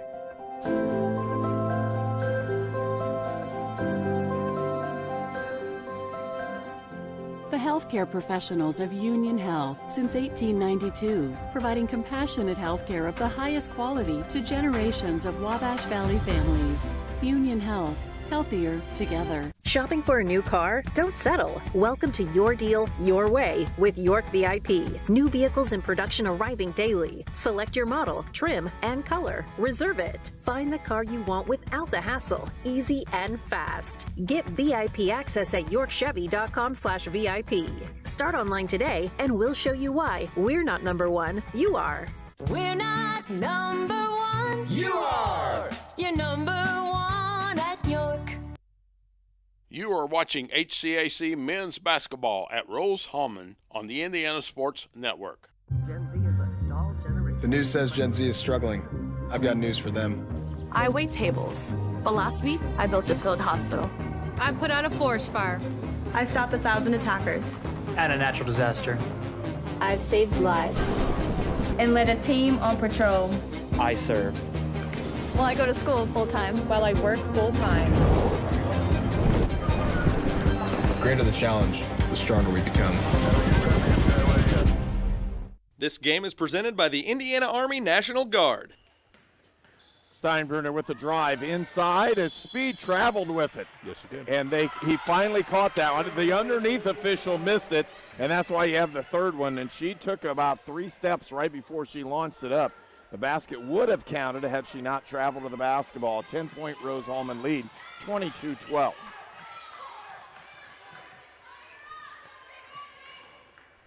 Again, looking at this one. Running the handoff, Randolph. Randolph with the crossover, looks to drive, gives it up to Miller. Miller to Randolph, back to Baum. 10 seconds left to go on the shot clock. Open look in the corner is Miller for 3. You could tell it. You get her squared up in the corner on the wing, top of the key. Boy, she sets her feet like that. She's dangerous. Outside, and they'll give it up to Brinkman.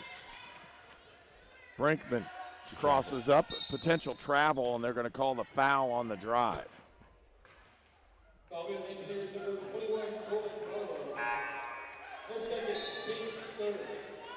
Francis will check out of the ball game, and Cooper enters the ball game for Defiance. Iggy Hahn comes in and will replace Barlow. Down on the low post with the drive, feed down, and they're going to call up another foul on Rose-Hulman. They do a great job getting high post, low post in the middle. Usually you look at one of the two being on the block. They go right that free throw line, right in the middle, and go right down the paint for a pass. There's the second time they looked at that to Nisha Speed. Tough. Cooper for 3, can't get it. Rebound, tipped around and picked up by Speed. In the corner and knocked out of bounds by Miller. A good defensive play. I would think very strongly about putting Iggy Hahn on Speed. Speed has made some tremendous plays. Yes, she has. She's not as tall as some of the other players, but she's athletic. She knows body positioning, and she does a really good job of that. Outside this. Again. Good moves on the outside. Yeah. Shot up. Good contest. And Iggy Hahn with the board, and a contest by Randolph. Probably blocked part of the shot. Baum feeds it over to Randolph. Almost lost that one out of bounds. Miller squares up, looks to feed. Not there. Crosses up. Here comes Baum with the drive and the shot, and they're going to call the no shot. It'll be out of bounds. Couple quick scoring updates. Women's basketball, Franklin 29, Bluffton 24. That's a third quarter score.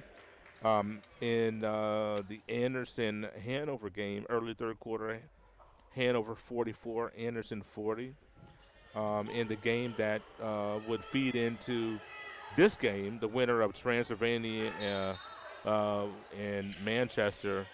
Transylvania is up 40, 53-13. Manchester actually playing us at Mount St. Joe's because of a couple of different factors, but Manchester, even though they didn't win by seedings, as Iggy Hahn gets a big bucket there, Manchester gets the invite to that game because Mount St. Joe's was not able to play. Right. Iggy Hahn with a shot and got her own rebound, tracked it down, hit the layup. And Iggy Hahn with her hands on the ball again. Outside is Brinkman. Crosses up, gives it to Cooper, puts a three-point shot up, no good. And right now, Defiance is having a hard time scoring. They are. Just a lockdown defense by Rose-Hulman. They have outscored Defiance at this point 14-2 in this quarter. So here, the last possession, bring in Ashley Black. So you look at having Black, Baum, and Miller, all capable three-point shooters for this last possession, presumably last possession of the half. It's been a solid defensive effort for Rose-Hulman, but more importantly for Defiance, they just haven't found the range. They had a couple open shots they just couldn't knock down. Miller again. Wow, excuse me, Ashley Black. Yep. Ashley Black, that's 4 for 4 for three-point range, and Black with a huge 12-point effort. And I'll tell you what, they're excited watching her come off the court. Everybody, the little shoulder bumps and fist bumps, everybody's having a good time with that one, and it's 30-12 here at the end of the first half. The Rose-Hulman with the lead, and we'll return for more here on Indiana Sports Network. Heck yes, we will. Students, we have a winner for the drawing court. Gen Z is a stall generation. The news says Gen Z is struggling. I've got news for them. I wait tables, but last week I built a field hospital. I put out a forest fire.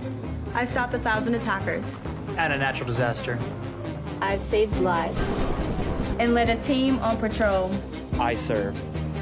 Well, I go to school full-time. While I work full-time. The greater the challenge, the stronger we become. It could be anyone. The star student. The all-state athlete. I never thought it could happen to me, that I could lose everything.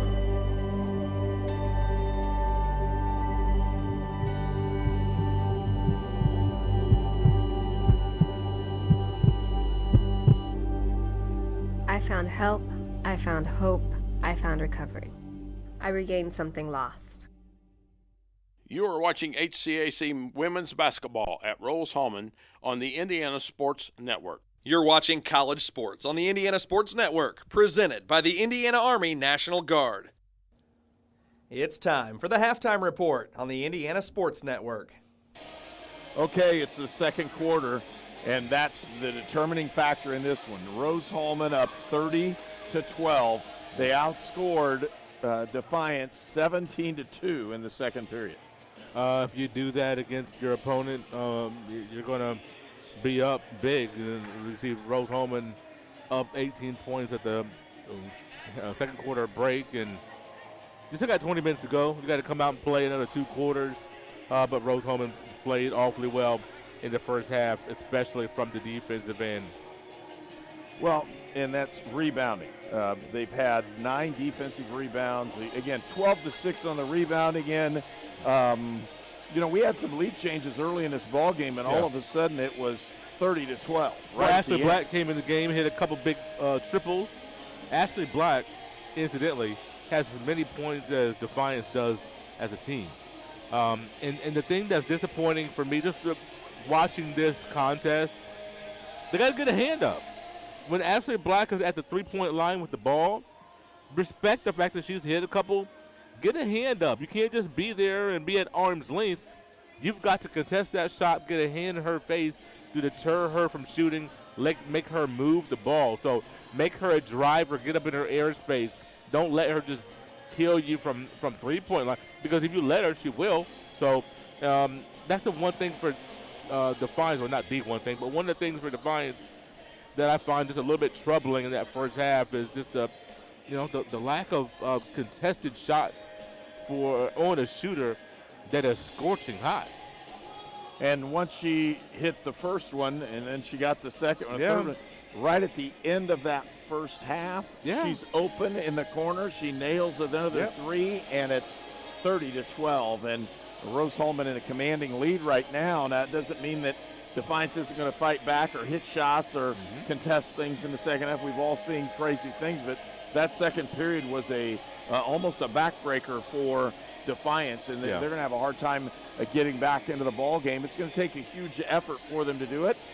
They've played well most of the year, so I would say that's a possibility. But wow, you look at statistically, Rose-Hulman, they didn't shoot free throws well, but they're only 1 for 3, and 2 free throws are missed by Nosa Igihan. But at the same time, 50% from three-point range. They're 5 of 10, and in a John Prevost world, when he's usually coached, they don't have shooters like this, so they have some things they can do that he's had to adapt the ball game for this year's team, and done a really good job of doing that. Yeah, he's loosened the reins. I mean, anybody that watches this team, and I say this kind of kiddingly, but there are some former players that are looking at this team like, we didn't get to shoot threes like they did. I mean, that's just honest. I mean, when you look at the way the game of basketball is played now, you got to be able to shoot threes, hit from the outside, and Coach Prevost, he's given this particular team some latitude to shoot more threes, to play with a faster pace. You don't have as many possessions going down to the last 5 seconds. And, of course, when you raise the talent level, you tend to be able to do that. When you're playing with lesser talent, a very young team, you have to kind of massage the ball. You don't want to have a lot of 3 points, because then if you miss it, you're going the other way in transition. So I totally understand that. But this team is fun to watch. They're a very good offensive group, a team that can score multiple different ways from multiple different people. Whether you're a starting 1, 2, 3, 4, 5, or the position that comes off the bench, the second unit, those ladies are skilled and can put the ball in the basket also. 10 players have played for Rose-Hulman. Scoring-wise, Rowan Hine with 7. And looking at some of the others, Nabarla with only 2 points, and she's had opportunities to get her the ball. They just haven't done it. Rose Burnham with 2, Ashley Black with 12, Peyton Miller with 3, and Nosa Igihan with 4. And again, Nosa's a tough matchup for anybody defensively. When she comes into the ball game, you want Nosa to draw the defensive points of what's going to take place, and she's really done a nice job on both ends. For Defiance, scoring-wise, Brinkman with 3, Speed with 5, Sparks with 2, and Francis with 2, and that's it. And you're looking at just a huge defensive effort, but again, Defiance missed open shots. They ran offense. There were about 5 possessions right down the stretch in the second period. Good open shots. They could not knock them down. And basketball, just like all sports, is a game of numbers. Defiance doesn't shoot 24% for a game. Now, Rose-Hulman will make you miss, make you rush some things. Maybe you have an open shot when you normally don't. You're like, oh, wow, I'm open. I got to hurry up. So they kind of rush you because they get into your head a little bit. But I would imagine that Defiance will knock some of those shots down that they missed in the first half. I'd be stunned if they went 1 for 10 from 3 in the second half. These are 2 teams that are in the top of the conference in field goal percentage and 3-point field goal percentage. So, I would expect that Defiance will make shots in the second half. We're at halftime. It's 30-12. Rose-Hulman with the lead, and we'll return for more. You're watching Indiana Sports Network. You are watching HCAC women's basketball at Rose-Hulman on the Indiana Sports Network. If I crave something, I have to have it. Well, so what are you craving? Like, what do you crave? attention, apparently. Look at him all sitting in the middle. I know, right? It is really awkward. You just chose to sit there. Sonic Crave Cheeseburger. Wherever life takes you, whatever stage, anything that you need, no matter the season, getting there together. We are ready when you are. Crane cares. It's tax time. You need a professional with decades of experience. You need Goshen H&R Block. Nothing is more important than getting your taxes done quickly and correctly, up close and personal, by people you know and trust. This year, get answers to all your questions and your taxes done right by Goshen H&R Block. This is Sue Goshen from your locally owned H&R Block in Brazil. Walk in, make an appointment, or drop off your documents, and we'll tackle your taxes while you're away. This program is a copyrighted production of Indiana Sports Network and cannot be shown, reproduced, or redistributed in any way or in any form without prior written permission from Indiana Sports Network.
Treatment for those with mental illnesses and addiction issues has evolved over the years. In the late 1960s, Indiana's mental health system began to take shape. From 1971 to 2021, Hamilton Center has touched the lives of thousands of people in central and west central Indiana. We are committed to the latest therapies to improve the quality of life for those with mental illnesses. Treatment works. Recovery is possible. And thank you, Indiana. You are watching HCAC Women's Basketball at Rose-Hulman on the Indiana Sports Network. This game is presented by the Indiana Army National Guard. And welcome back to Rose-Hulman. 4:25 left to go here before we throw the ball in bounds and get ready to go in the second half. And for Rose-Hulman, they want to do more of the same. For Defiance, what do they have to do to change their fortunes in this one? First thing you have to do is take care of the basketball. There's 12 turnovers in the first half. Just way too many when you're looking at trying to win a game on the road here in the quarterfinals of the HCAC postseason tournament. You have to take care of the basketball, whether it be, charging violations, whether it be the dead ball turnovers, throwing the ball out of bounds. There have been a couple of little silly plays like that. Outside of that, Defiance just needs to continue to run their offense. They will hit shots. This is a numbers game.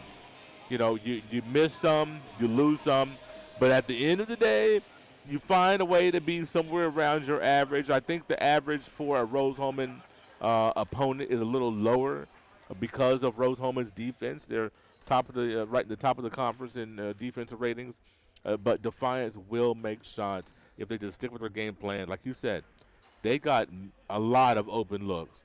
Not every look was open. But whether it be from 3-point, from 2-point, they've run some really good offense, getting players, the right players, open, for shots, whether it be from beyond the arc or inside the arc. They just have to continue that. If they can do that, take care of the basketball, and let the numbers as far as field goal percentage play out, they'll have a chance to kind of get back in this basketball game. Will they be able to get enough stops? Well, if Rose-Hulman takes care of the basketball, Rose had 8 in the first half. If they take care of the basketball, there's very little that Defiance can do. 18-point deficit in 20 minutes time. you got to get turnovers from your opponent. Yeah. That's got to happen. But we'll see what happens with that. But Defiance, take care of what you can. Take care of the ball. Run your offense. You'll knock down shots. Well, and as I used to have one of the old coaches say, it's, good shooting takes care of a multitude of sin. Yeah. And if you're not shooting the ball well, there's not a whole lot you're going to do. And right now, Defiance in the first half, that kind of summarizes what happened. They had open looks. They couldn't put the ball in the basket, and they find themselves trailing at 18 here at halftime. And for Rose-Hulman, they've executed fairly well. I mean, the shooting percentage is not awesome.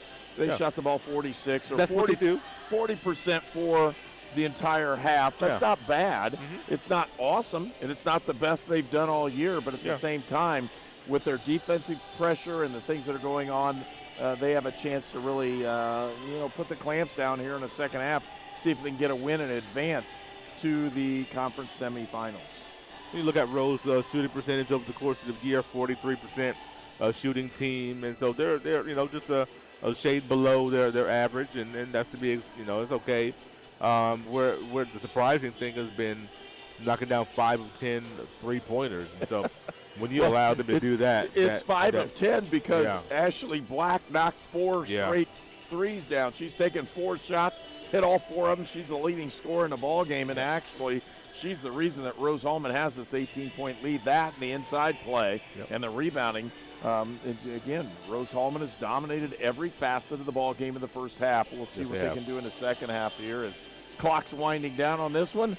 We're getting ready to start the second half of the ball game here from Rose-Hulman.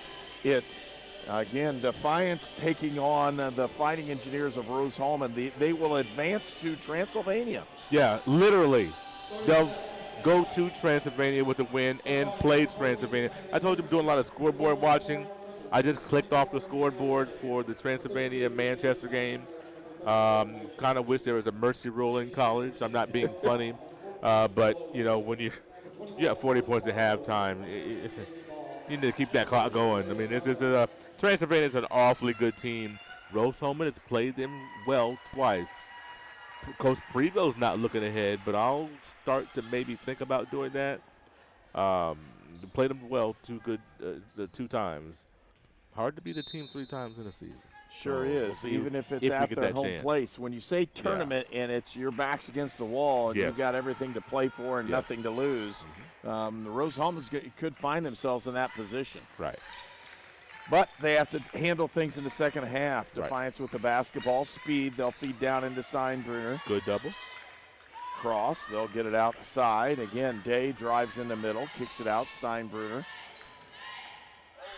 putting it in. Oh, excuse me. What defense? Kriblitz back outside, and a three-point shot out by Brinkman. They finally hit a shot from the outside. Brinkman I told for you. 3. The numbers are the numbers, Herb. The shots will go down. That was unbelievable defense for 29.5 seconds for Rose. Really the whole possession, but it was a great shot by Defiance. That's a inside, shots up, no good, and a rebound comes out as, again, Barlow couldn't find the range on that shot in the low post. Day, and you can see the intensity level for Defiance really just came right to life here. They're going to give it a good shot one way or the other. Found themselves down 18. Now they're down 15. Brinkman gives it good cross defense court. again. Yeah. Gives it up with the drive. Shots up and blocked, but a shot clock violation. And that will be a shot clock violation. It'll go the other direction. 2 stellar defensive trips by Rose-Hulman to start the third quarter. That's what you want to see. Defiance not able to get any really good look on that second possession. Shot clock violation. The first one took a miracle 3. I don't say miracle 3. It took a good shot, good contested shot by a great shooter to get on the board there. Hine to Barlow. Barlow squares up, crosses over. It's outside, open look, and Rose Burnham can knock him down from there, and she does again. Refused the 18-footer, took the 10-footer. And, boy, just, you got to put a hand in her face once you get to that mid-range area. Brinkman with the basketball, looking outside. They'll give it up to Steinbruner. Back to Brinkman. They're using that screen from Speed outside. Steinbruner Speed, open look for three, and she'll put it up. Gets the bank, but nothing there and out of bounds. No, they're going to say it. Did she step out of bounds, or did she get? It looked like she did. I thought she got pushed by Burnham, to be honest with you. But she did step out of bounds. That was a late whistle because the ball had been inside, and they called a technical foul. On the Defiance coach? On the coach. Well, if your player's going baseline and she gets pushed, she steps out of bounds, the turnover that way, I just thought it was a push. I thought Burnham pushed her. So we will have technical foul and a shot. Coach Alan King fighting for his team. I like that. It's the early stages of a third quarter. You know, you're down big. You're trying to get the call through your team. I like that. And Barlow will go to the line for Rose-Hulman. She puts the first one up, misses it. That's something that doesn't happen very often. No, and that's why she's shooting the technical foul. You usually don't see the free throw technicals coming from your 5 spot. But Barlow, the team's best free throw shooter and one of the top free throw shooters in the conference. Rose-Hulman's lead back. Coach King's still at it. His assistant telling him to slow down there, buddy. And he's going to have to watch before he says something that's going to get him in trouble. Good for the official for giving him some rope and letting him get it off his chest. I appreciate that, especially off of what I consider to be a bad call. Bomb looking cross court, stolen away. Nice steal that side by Brinkman. Outside to Steinbrenner, and it's stolen away. Yeah, the pass was at her feet. Nice speed. It just hit off her foot. That was not just a tough pass there. Wilson, nice job with the drive, is Hine, and she'll go to the line. Once she gets her shoulder by you, it's over with. Just like any offensive ball player, unless you can have the length to come from behind to get the block, once you give up positioning of that shoulder, once they get that shoulder by you, it's so hard to recover. 18-point lead for Rose-Hulman.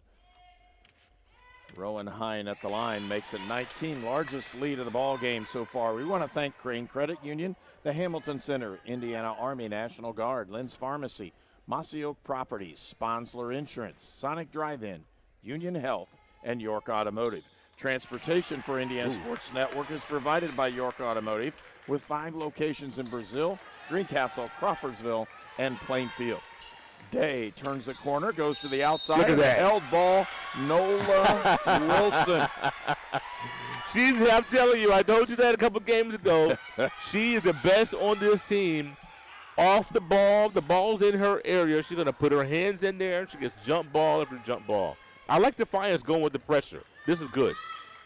They'll give it up. Wilson with the basketball. Cross court gives it up. Burnham had Baum in the corner. Burnham again. There's Baum out. Look for the three. She'll drive and start out. She'll kick it back out. Hine looking inside, waiting for the flash. They didn't get it. She threw it away. She had 2 behind her as an outlet, and she tried to make the more difficult pass as a turnover. Day with the drive. Inside spin. Shot. No good. Rebound to Burnham.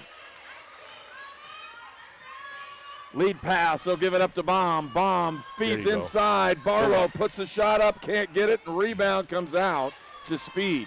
Barlow a little frustrated with that. She finally got a look so deep underneath the basket. Didn't really have a good angle. Brinkman outside. Steinbrenner in the middle. Give it up to Kriblitz. And now back to Day. Kriblitz. And they're going to have it's the arm bar call. Yeah. Yes. That's what it is. Yes, it is. Right call. Boy, I'm telling you, nicer speed. She's a 5'5" senior. Man, if she was a few inches taller, she's Division I. If she's 5'9", boy, she does such a great job of positioning herself. Body angles. She's been. I don't know who her coach was in high school, middle school, but they taught her well. Outside with the drive. Again, Rose-Hulman always in position right there. Ball's tipped out high. Look at that. Lead pass to Wilson. All the way. Wilson with the drive. She'll put the shot up and got it, Nola Wilson. Assist, should be an assist to Hine. Really nice outlet pass off the steal, all in one motion. Kick back to the outside. Open looks, but they're closing quickly. Shots up, no good. And Kriblitz will go to the line. I believe it is. Nope. And that would be Lexi Sparks. Wilson gets on the board with those 2 points as the Engineers, how about this, Herb? Points in transition, 14-1 Engineer away. Yeah. They've just been able to get out and go. 22-point lead right now for Rose-Hulman, largest in the ball game.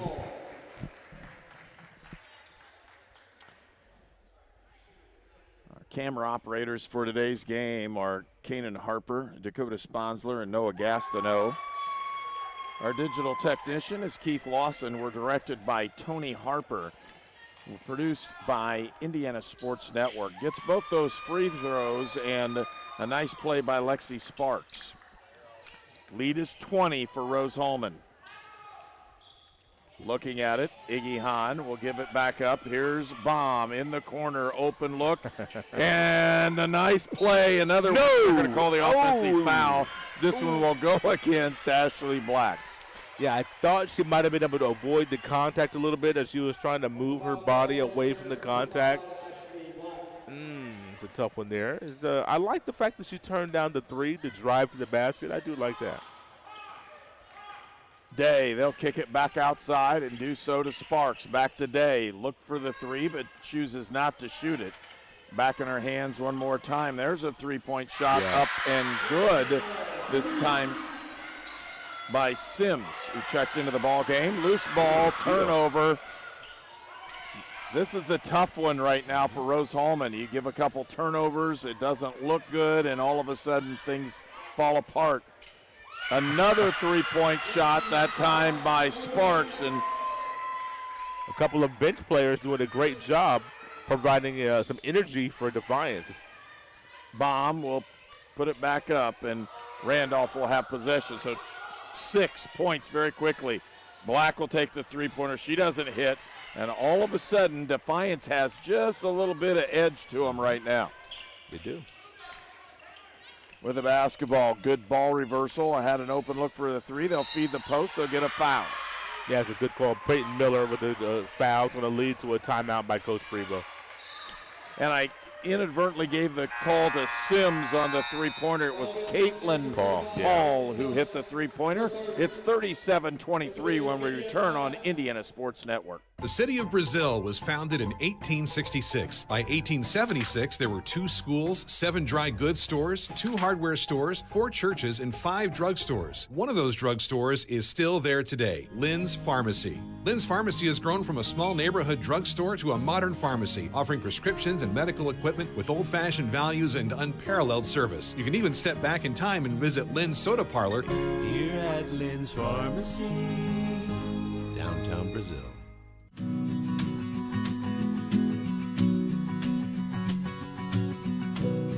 For the things you treasure and the people you love. Brian Sponsler and Ben Rice for Auto, Home, and Life. Introducing Sonic's new Car Hop Classic with double the beef, double the cheese, and now double the choices. Try quarter-pound double cheeseburger or slinger with tots for just $2.99. Get them now, ending soon. You are watching HCAC women's basketball at Rose-Hulman on the Indiana Sports Network. This game is presented by the Indiana Army National Guard.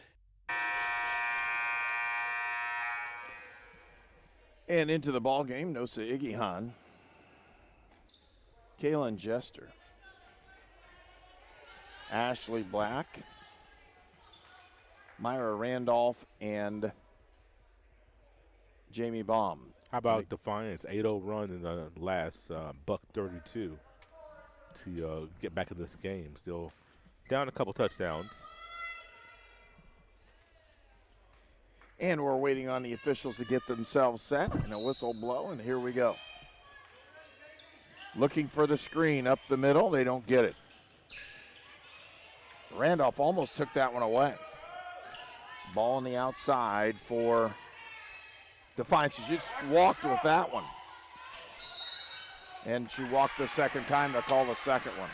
Randolph and Iggy Hahn, a great double team off that screen as they double teamed the ball. Led to a turnover. Press called off. 37-23, a 14-point lead for Rose-Hulman. That press didn't give immediate dividends, but it eventually led to that run. Iggy Hahn turns around, and they're going to call the foul on Iggy Hahn. Threw her back after the shot. Went for her offensive rebound and got the didn't get there. It's a 15 foul. It's going to be 2 free throws for Defiance. But a great box out after that shot was Caitlin Barrett, I believe. And so as this one goes in,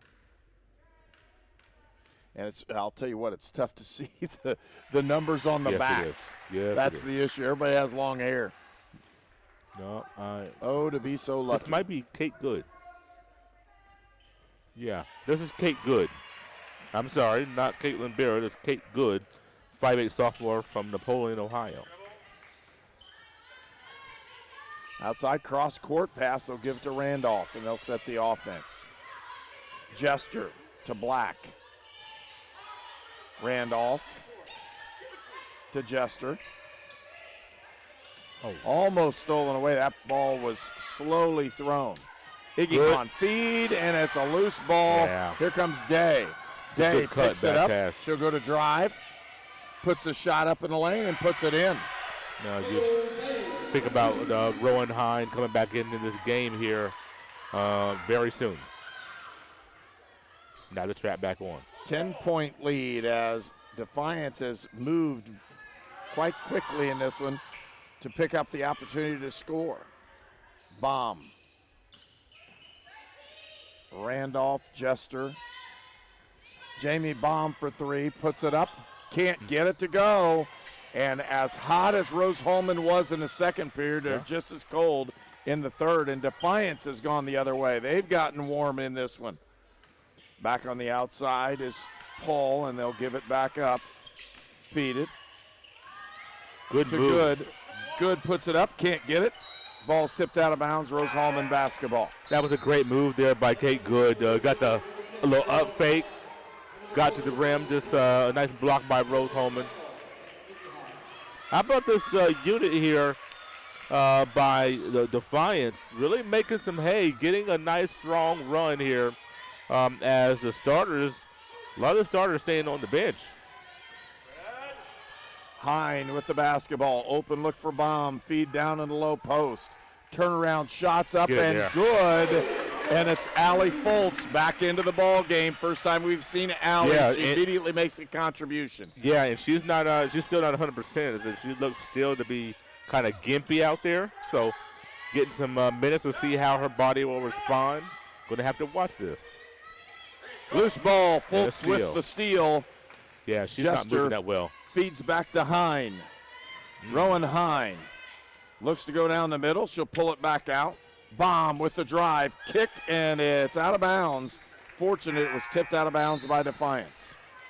Boy, Allie Foltz has really made a good contribution this year, and I wondered what she'd look like being back and see what percentage she would be as we get some more subs coming in the game. But well, you can see she's kind of laboring to get up and down. So it'll be interesting. What does Defiance do with her defensively? How could they make her move laterally on the defensive end? Outside to Black. Open look. Put it up. Bomb for 3. Got it. Jamie Baum. The confidence of Jamie Baum. She's got to take the open shots. Doesn't matter what your day is looking like. If you got an open shot like that, you have to put it up. With the drive, now inside was Paul. Kicked it back outside to Day. Feed inside, and again, Allie Foltz. 3 big plays for Allie off the bench. Baum looking at it, and 1 minute left to go in the quarter.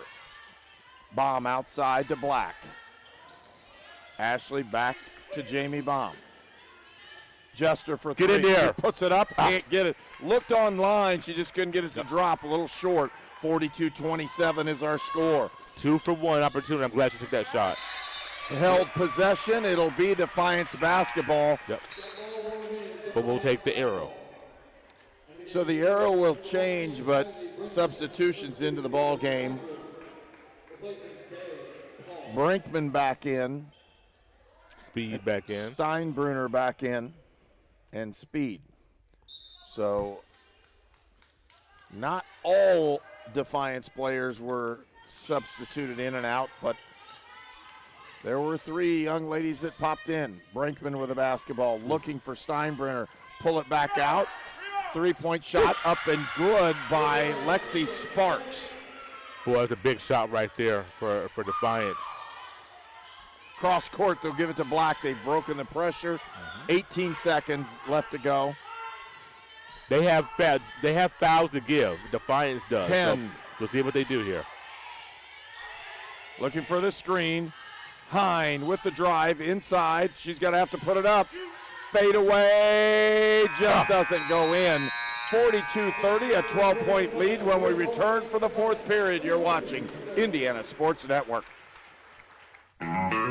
Some say that our approach to selling wooded ground is crazy. I prefer to think that we're nuts. Beech. Walnut.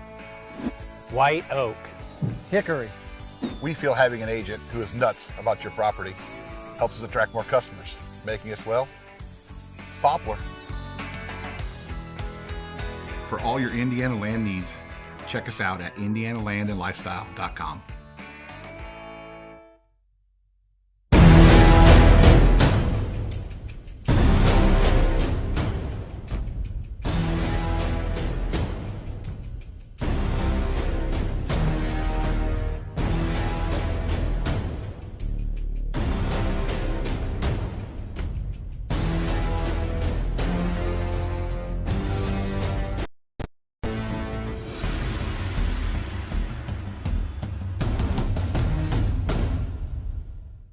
You are watching HCAC women's basketball at Rose-Hulman on the Indiana Sports Network. You're watching college sports on the Indiana Sports Network, presented by the Indiana Army National Guard. 42-30, and said good shooting can cover a multitude of sins, and that's exactly what happened in that 3rd period as the Defiance Yellow Jackets really did a nice job. They were 4 for 5 from 3-point range. And when you do that and you cut an 18-point lead down to 12, a lot of it comes off of shooting. It really does, and they raised their 3-point percentage and field goal percentage up to 33%. We talked about that at halftime break. You know they're going to just continue their offense. They're going to make shots. The bench did a great job coming in and providing the spark. Allie Foltz in the lane, can't get it to go, and a rebound comes out to Defiance. Brinkman with a basketball, driving down that right side. Pull it back out. Day. Steinbrunner. Ball reversal, Speed outside. Speed will drive inside. Day open for 3, can't get it. Rebound to Ashley Black. We got a little shot clock issue. Started a little bit late, so we're going to put that at 27 the referee's end. So just a shot clock issue. 2 seconds. Wouldn't be a complete day here at the Holbert Arena without a shot clock issue. It happens everywhere, folks. That's one of those things. You watch college basketball, even the pros, they're automatically looking up. That's a shot clock violation. Right. Something happened here. We don't want that one. Rowan Hine with the basketball. Working one-on-one. Here comes the trap. Got to get it across. Feed it inside. Chester, and they're going to call over and back. I don't know about that one. I thought her left foot was down. You would have had a 10-second violation either way. Right. The clock was at 20 when she planted with the catch. So one way or another, it's going to be a turnover. Well, it shouldn't have been because it's a new shot clock. Should have been 17 to get the 10-second violation. Okay. My bad. Inside. Again, Speed. Pump. She'll drive down to the baseline. Good. Trying to get a shot up. Yeah. Don't want to do that. Don't. She was good. She was in a great position. She went for the first one, stayed down. Second one stayed down, but then when you swat down like that, they're going to get the foul call. You're going to get it. And again, speed can cut the lead down to 10. You know, I was just getting ready to say, striking distance. I was just going to say, how long can Rose keep a double-digit lead?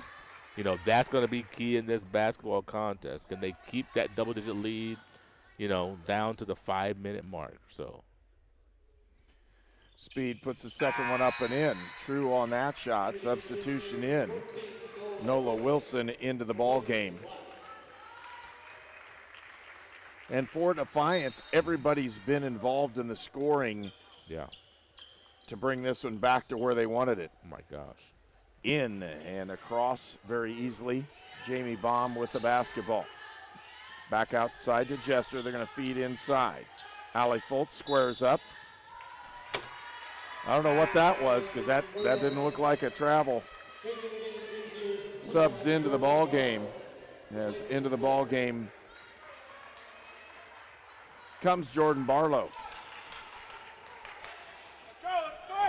42-32, a 10-point lead. Defiance has a chance to put it into single digits if they can do it. Sparks didn't take it as the trailer on that shot. She had an open one. Brinkman with the ball. Feed down inside to Sparks, and wow, what a quick move. She doesn't get it to go, but that was quick. And there's a foul. I'll tell you what, Rowan Hine does a really good job of drawing fouls in those situations. Yes, she does. On the other end, Nisha Speed on the entry pass, I thought there was a foul there. When she went for the shot, I thought there was some contact there. Boy, that's you remember earlier, and Coach King got that technical foul, fight for his team. And then everything changed for them as far as effort. Yeah. It did.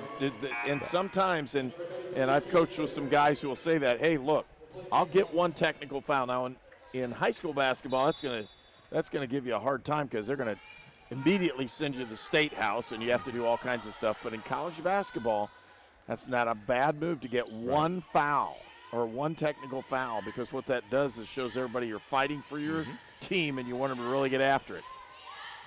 And it really helped Defiance in this case. It was a bad possession Nola so Wilson far. got a hold of that basketball before it hit the 10-second line. 8 seconds. Hine for three. She put it up, can't get it, but she had to shoot the basketball. Yes, she did. There was going to be a shot clock. That was a raggedy possession right there for Rose-Hulman. Outside, crossed over. Open look outside for Brinkman. Setting the offense, she'll give it up to Paul. In the middle of the lane, it's blocked, but they'll call the foul. Offense is just going it's cold, silent. Cold for Rose-Hulman and warming up for Defiance. You know, when you look at Rose-Hulman, 12 points in that third quarter, you honestly can live with that. I know Defiance scored 18. You know, you want your defense a little bit better than that, but you scored 12.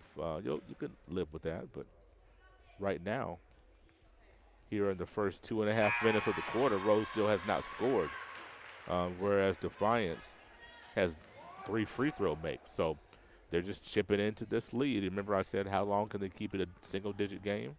Well, there's your answer. Should have had a substitution on that play, as there's somebody at the line. And Hine pulls down the rebound. Oh my Lost God. the basketball, got too close to a defender, tipped the heel, and a turnover. Brinkman with the ball. Gives it back outside to Paul, to Brinkman. Feed down in the low post. Stay down. Looking to turn around, got it up, can't get it. Rebound comes out to Barlow. Baum with the basketball.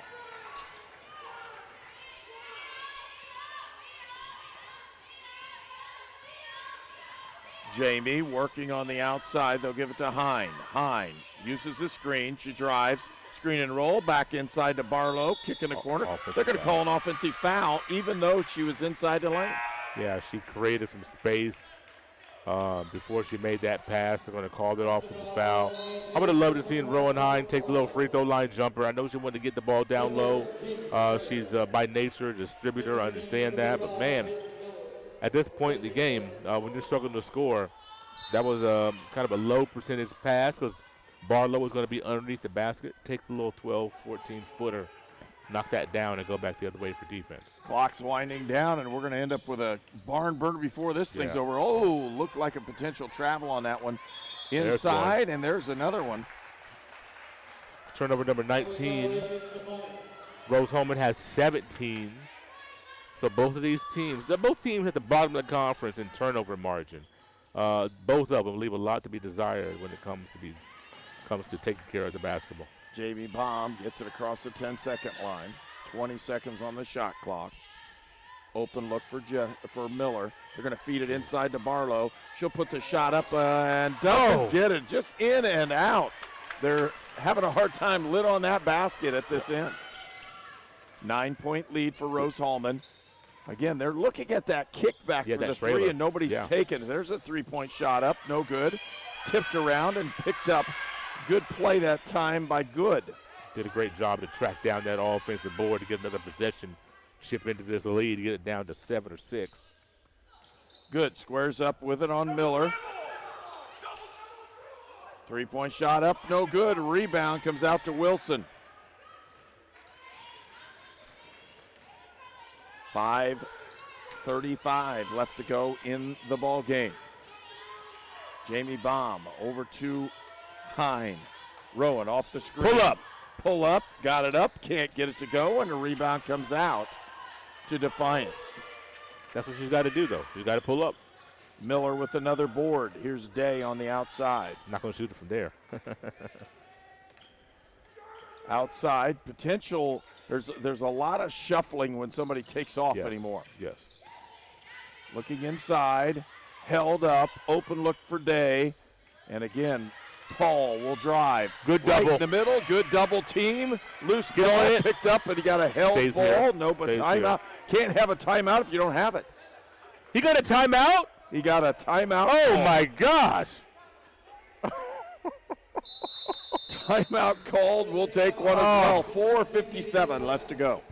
Shopping for a new car? Don't settle. Welcome to Your Deal, Your Way with York VIP. New vehicles in production arriving daily. Select your model, trim, and color. Reserve it. Find the car you want without the hassle. Easy and fast. Get VIP access at yorkchevy.com/VIP.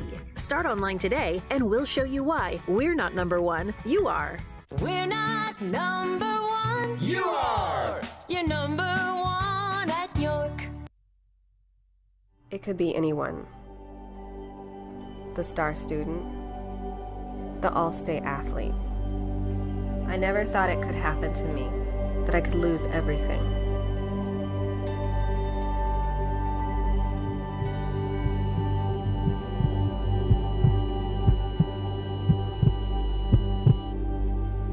I found help, I found hope, I found recovery. I regained something lost. You are watching HCAC women's basketball at Rose-Hulman on the Indiana Sports Network. You're watching College Sports on the Indiana Sports Network, presented by the Indiana Army National Guard. A 9-point lead for Rose-Hulman as Defiance keeps clawing back into this one, and really tough one. 2 seconds on the shot clock. So 2 seconds on that shot clock, and that's a real key point on this possession. Throw it in. And no shot. She didn't know it. I know that was talked about during the timeout. No, that's a big blunder right there. And another timeout's been called, and we'll take one as well. Rose-Hulman with a 9-point lead. If somebody's kind of on the fence of going into a recruiting office or just reaching out to a recruiter, I would absolutely encourage it, if anything, just for the information. We have a lot of enlistment bonuses out there right now, upwards to about $20,000. If you're in college or you plan to be to college, this is a great choice for you because our organization, we look for students who want to go to college. We also have educational benefits where we pay up to 100% of tuition. Wherever life takes you, whatever stage, anything that you need, no matter the season, getting there together. We are ready when you are. Crane cares. You're watching College Sports on the Indiana Sports Network, presented by the Indiana Army National Guard. 4:55 left to go. We've gone through half the fourth period, and 3 points have been scored. Yeah, all for Defiance. Rose-Hulman looking to try to get on the board here is, I know Jamie Baum has had a quiet day, 1 for 6, but I'd love to give her an opportunity here, find her on the spot. Barlow inside, puts it up and in. Leads back to 11. Big bucket. And they went right to the low post. They're going to have to do that on multiple occasions here to do it. Feed down outside. Again, looking at it is good. They'll feed down in speed in the corner. Can't get it. Rebound. Oh, wow. Right in the ribs. Woo. My goodness, that was a hard shot there by Barlow. As Naisha Speed, when you stay straight up, you just make them shoot over size, and that's so difficult. We don't have much of an angle, and you have someone several inches taller than you to try to shoot over. Here comes the trap. Run and jump is what they did. Nice feed inside Barlow for another 2. Yes. Jordan Barlow for 2. She has 4 points in the last 2 possessions. It's 46-33. Trailer. Speed with the drive. Open. Off the foot. Shot up. No good. Rebound. Saved by Baum. She threw it back inbounds. They're going to have a foul called. That'll be the third team foul on Defiance. You see the Rose-Hulman Engineers weathered a nice little storm there by Defiance, and now they've pushed this lead back up to 13. And, just like their first game, you fight and claw, you spend a lot of energy to get close, and then the team hits a couple of buckets, and then you're right back where you started from. Hand the ball off. 3:44 left to go. You know what, in Miller, the ballgame. It's so easy to pitch back before the player breaks the 10-second line. Good job by Miller to make sure she waited. Barlow outside. Hine with the drive. Kick open. Miller. Look for Miller. Can't get it, and a rebound comes out to good. But she had great floor balance, and 3 Engineers back. Good. Outside. Gives it up to Brinkman. Tipped around. Brinkman again in the corner. Shots up. No good, and could have had a foul on that one as there was a shove, and Hine went to the floor. No foul called. 30-second timeout. We'll take one as well. It's tax time. You need a professional with decades of experience. You need Goshen H&R Block. Nothing is more important than getting your taxes done quickly and correctly, up close and personal, by people you know and trust. This year, get answers to all your questions and your taxes done right by Goshen H&R Block. This is Sue Goshen from your locally owned H&R Block in Brazil. Walk in, make an appointment, or drop off your documents, and we'll tackle your taxes while you're away. You are watching HCAC Women's Basketball at Rose-Hulman on the Indiana Sports Network. You're watching College Sports on the Indiana Sports Network, presented by the Indiana Army National Guard. Rose-Hulman will get the ball in bounds here. Full denial defense. Looking on this one. Got to get it in. Timeout called by Rose-Hulman. Yep. Good timeout. 3:07 left to go here in the ball game. Treatment for those with mental illnesses and addiction issues has evolved over the years. In the late 1960s, Indiana's mental health system began to take shape. From 1971 to 2021, Hamilton Center has touched the lives of thousands of people in central and west central Indiana. We are committed to the latest therapies to improve the quality of life for those with mental illnesses. Treatment works. Recovery is possible. And thank you, Indiana. You are watching HCAC Women's Basketball at Rose-Hulman on the Indiana. Both teams exiting their bench. Rose-Hulman going to have to go the length of the floor on this one, trying to look. They finally get it into Jamie Baum. Baum being guarded by Speed. They'll give it up. Literally. And they're going to call the foul on Rose-Hulman's Rowan Hine. That's one of those where you really don't want to advance the ball if you're trying to reverse it. You want to throw it backwards or parallel. If you advance the ball like that, then you run the risk of somebody stepping in front like they did. Well, Defiance has done a good job, pretty good job playing Rover. Seeing that pass that's going to be advanced by Rose-Hulman, trying to jump it. That's the first time they got there, though. Looking for that three. They take the shot. Open look. Rebound to Defiance. Open look. No good. Rebound to Defiance. Another open look. And again, the Lady Yellow Jackets are doing a very nice job on the boards right now. Day feeds it outside, gets it to Brinkman. Brinkman with the drive outside. Open look. Got it. 3-point basket. And the lead is cut to 6. They're going to feed it to Wilson. Wilson off the inbounds play. They'll give it to Hine, and we'll see if Rowan Hine can break the pressure. Look out. Timeout. And a timeout's been called, and we'll take one. 2:02 left to go in the ball game. The city of Brazil was founded in 1866. By 1876, there were 2 schools, 7 dry goods stores, 2 hardware stores, 4 churches, and 5 drugstores. One of those drugstores is still there today, Lynn's Pharmacy. Lynn's Pharmacy has grown from a small neighborhood drugstore to a modern pharmacy, offering prescriptions and medical equipment with old-fashioned values and unparalleled service. You can even step back in time and visit Lynn's Soda Parlor here at Lynn's Pharmacy, downtown Brazil. Some say that our approach to selling wooded ground is crazy. I prefer to think that we're nuts. Beech. Walnut. White oak. Hickory. We feel having an agent who is nuts about your property helps us attract more customers, making us, well, poplar. For all your Indiana land needs, check us out at indianalandandlifestyle.com. This game is presented by the Indiana Army National Guard. 46-38.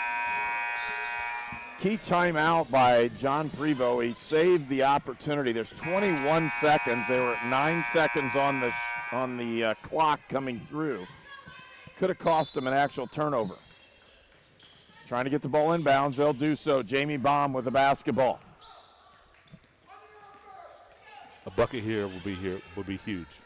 Miller, Peyton looking at it, feeds Baum, open look at 3. She'll pull, set. Hine. Hine puts the shot up, can't get it. Rebound tipped around, fought for. Barlow puts it up, can't get it. Rebound, Speed. Defiance with the basketball. Pushing up the floor. Nice Speed. Kick outside, an open 3, and doesn't get it to go. Rose-Hulman will have possession of the basketball. 1:24 left to go. A 6-point lead. Pressure's coming once again. You know that. It's 8. Yeah. Oh, I got excited. I didn't hear you. I knew you said lead. I didn't hear what number you put. But you know the pressure's going to come again. So you got to be able to deal with this pressure here. You have 2 in the backcourt, Wilson and Barlow at this point. We'll see what happens. Trying to get it in, be the first thing. Yep. There it is. No, tipped out of bounds. They're going to say it was thrown out of bounds. So oh my goodness. When Miller threw it, it hit the line, or it hit out of bounds. You can't throw it where it hits out of bounds to go inbounds. Ooh, that's a big mistake. Kind of surprised you got Miller instead of Burnham. Surprises me right now. Speed on the outside. They'll give it up to Brinkman. Brinkman trying to find somebody else. There's Speed. Pretty soon somebody's going to have to take one. Here it is. On the outside is Paul. Speed trying to take a baseline. Blocking foul. Puts it in the bonus. Speed will go to the line where she's converted on her free throws today. Nisha Speed, a senior from Sterling Heights, Michigan.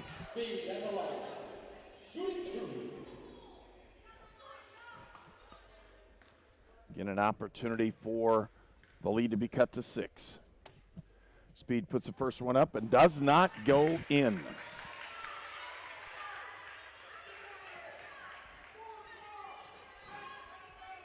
Seven points on the afternoon for Nisha Speed. Puts the second one up, misses it as well. There's a and foul. a rebound, Yes. and we're going to see in. Yep. She tried to box out, undercut Miller. Yeah, she undercut Miller. That's a clear foul. Good call. Still an 8-point lead for Rose-Hulman. Got to get the basketball in bounds. Having a hard time. They're going to feed it right there. They give it up. Rowan Hine, and she's fouled. And that will be a bonus situation. Yep.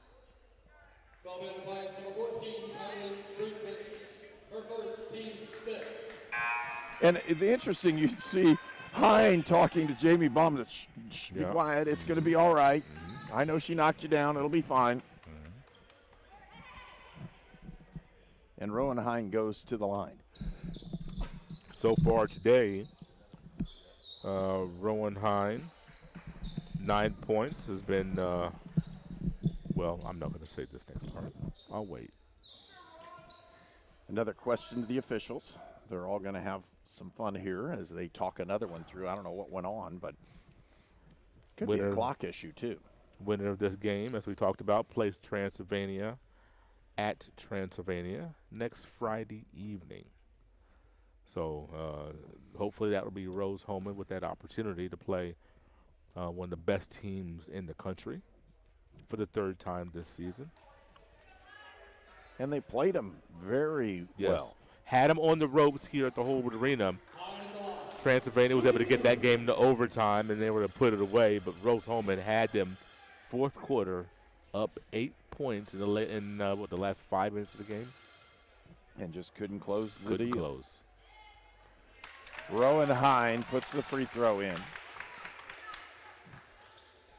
Nice contingent of fans from Defiance that made the trip today. Looking at a substitution on the make. Rowan Hine at the line, trying to put Rose-Hulman up by 10.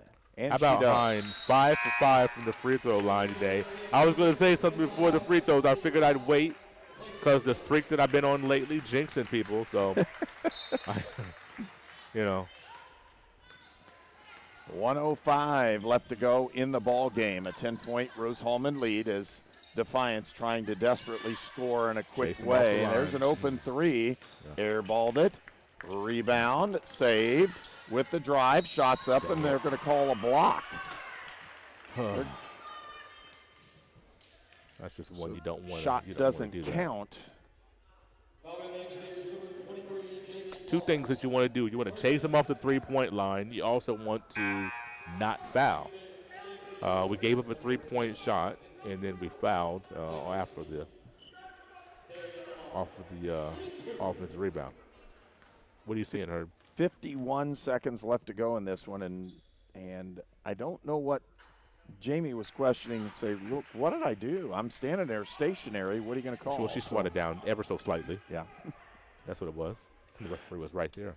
Another missed free throw for Defiance. Taylor Day at the line. She'll put the second one up and in. Leads back down to 9. Timeout, Rose-Hulman. To advance the ball. Will I like it. Take one as well. Yeah. Some say that our approach to selling wooded ground is crazy. I prefer to think that we're nuts. Beech. Walnut. White oak. Hickory. We feel having an agent who is nuts about your property helps us attract more customers, making us, well, poplar. For all your Indiana land needs, check us out at indianalandandlifestyle.com. This game is presented by the Indiana Army National Guard.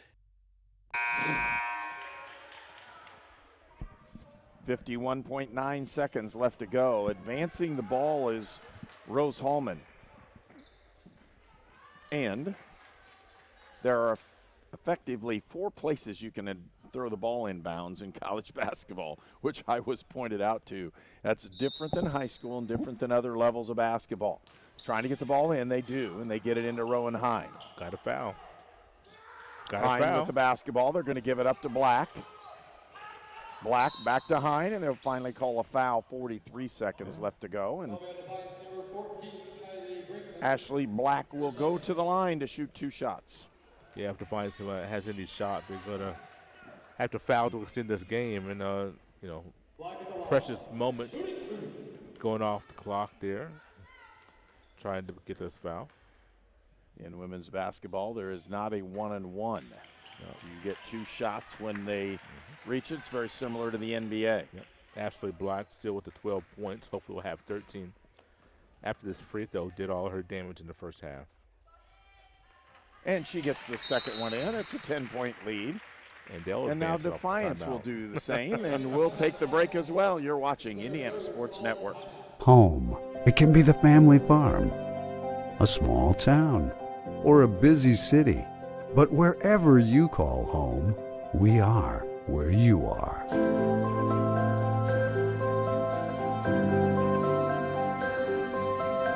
Ready to serve you and your family with compassionate health care of the highest quality. Serving the Wabash Valley since 1892. Union Health. Healthier together. You are watching HCAC women's basketball at Rose-Hulman on the Indiana Sports Network. 43 seconds left to go in the ball game. Defiance will have the basketball. And throwing it inbounds will be Mackenzie Cooper.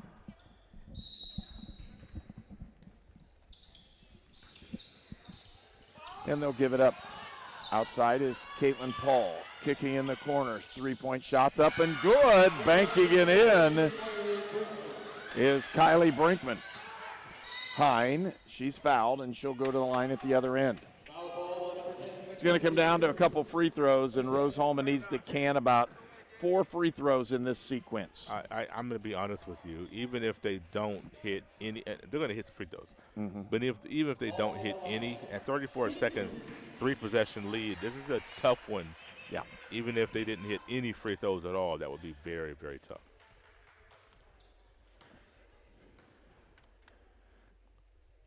Because to be honest with you, that bank shot, that shouldn't have gone in. No, but at the same time, that's kind of how the whole game works. Jamie Baum puts the first one in, and it's an 8-point lead for Rose-Hulman, and she can get this one. Now it's 9. A 9-point lead for Rose-Hulman. 30 seconds left to go in the ball game. Day trying to hand it off, and that's what happens. A loose ball, and fought for, held ball, possession arrow goes to Defiance. 25 seconds left to go in the ball game. Chase him off the line. And a possession underneath. Playing defense for that 3-point shot. You just can't allow threes. You can let them shoot 2s all day. Yeah. There's another 3-point shot. Up, no good. Rebound. Defiance, kick, an open look for a 3. Can't get it to fall. Rebound, Defiance. And again, Paul's going to shoot it. Nope, they put it inside.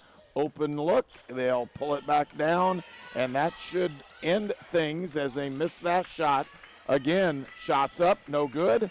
And rebound to Rose-Hulman. They hold the possession. They win the ball game 51-42. Again, Rose-Hulman winning the ball game 51-42 over Defiance. Rose-Hulman will advance to Transylvania.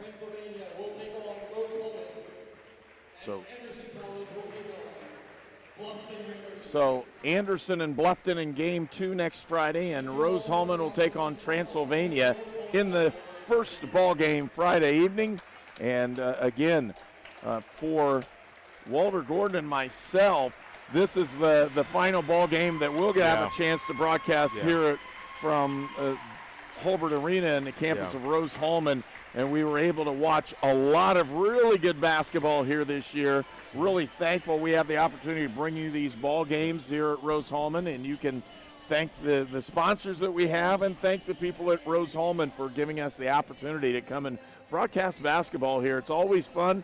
Kevin Lanke has been tremendous, the SID here at Rose-Hulman. Make sure that we have things sent to us during the week, and we get to see all kinds of things and have some of the workings of what's going on and what happens, and want to thank him as well.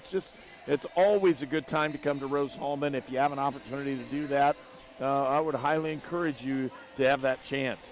The HCAC Championship, again, will be played at Transylvania in women's basketball. To be Transylvania against Rose-Hulman, and that's the one you're going to watch on Friday evening, but it will be at Transylvania. Yeah, that's a big opportunity for Rose-Hulman there to try to get a big upset victory. Going to have to play better than we did today. Going to have to play 4 quarters like the first 2 as opposed to the second 2. But, we survived in advance for that opportunity. Rose-Hulman has really played up to the competition of Transylvania. I know Transylvania is looking at this as like, okay, they played us well. We got to not give them any hope. And so they're going to want to come out strong against Rose-Hulman in the first quarter to try to put that thing to bed as early as possible. But Rose-Hulman, a very game opponent, they're going to be tough out. Well, and when you look at this, again, tournament basketball is always different. And it doesn't matter what level you're talking about. If you have your back against the wall, you have nothing to lose. And that's what Rose-Hulman is. They're one of those dangerous teams because they really are not no one's expected to win except Transylvania. Right. And if you have that, you're going in, you're going to play, give everything you have, and with an opportunity to win a ball game and advance into the tournament. And here's the other one. If Rose-Hulman would happen to upset Transylvania still make the tournament. Right. And that's kind of how it looks right now. If the conference is ever to get 2, you just want Transylvania to lose this one so they get two teams in the women's tournament. And that would be a great, it'd be even better if it was Rose-Hulman as that automatic qualifier. But, it's going to be a fantastic ball game. Next weekend, Friday, Saturday, with the Friday semifinals, whether it be the men or the women at Transylvania, the men at Hanover, it's going to be very good basketball. And the Rose-Hulman men with a great opportunity next weekend, as do the women. Scoring-wise, Sparks with 10 for Defiance. Sparks with 10. Speed with 7. 14 is Brinkman with 9. Day with 5. Francis with 2. Hunt with 3. Good with 2. And Paul with 4 for Rose-Hulman. 11 points for Rowan Hine. Wilson with 2. Barlow 7. Baum 5, Burnham with 4, Ashley Black with 13, including 4 for 4 in the first half. Yeah. She was really the reason that Rose-Hulman picked up a big lead in that first half. Miller with 3, Foltz with 2, and Iggyhan with 4. Again, for my partner Walter Gordon, I'm Herb King. We're to say so long again. Thank you for watching Rose-Hulman basketball here on Indiana Sports Network. You are watching HCAC women's basketball at Rose-Hulman on the Indiana Sports Network. This game is presented by the Indiana Army National Guard. This program is a copyrighted production of Indiana Sports Network and cannot be shown, reproduced, or redistributed in any way or in any form without prior written permission from Indiana Sports Network.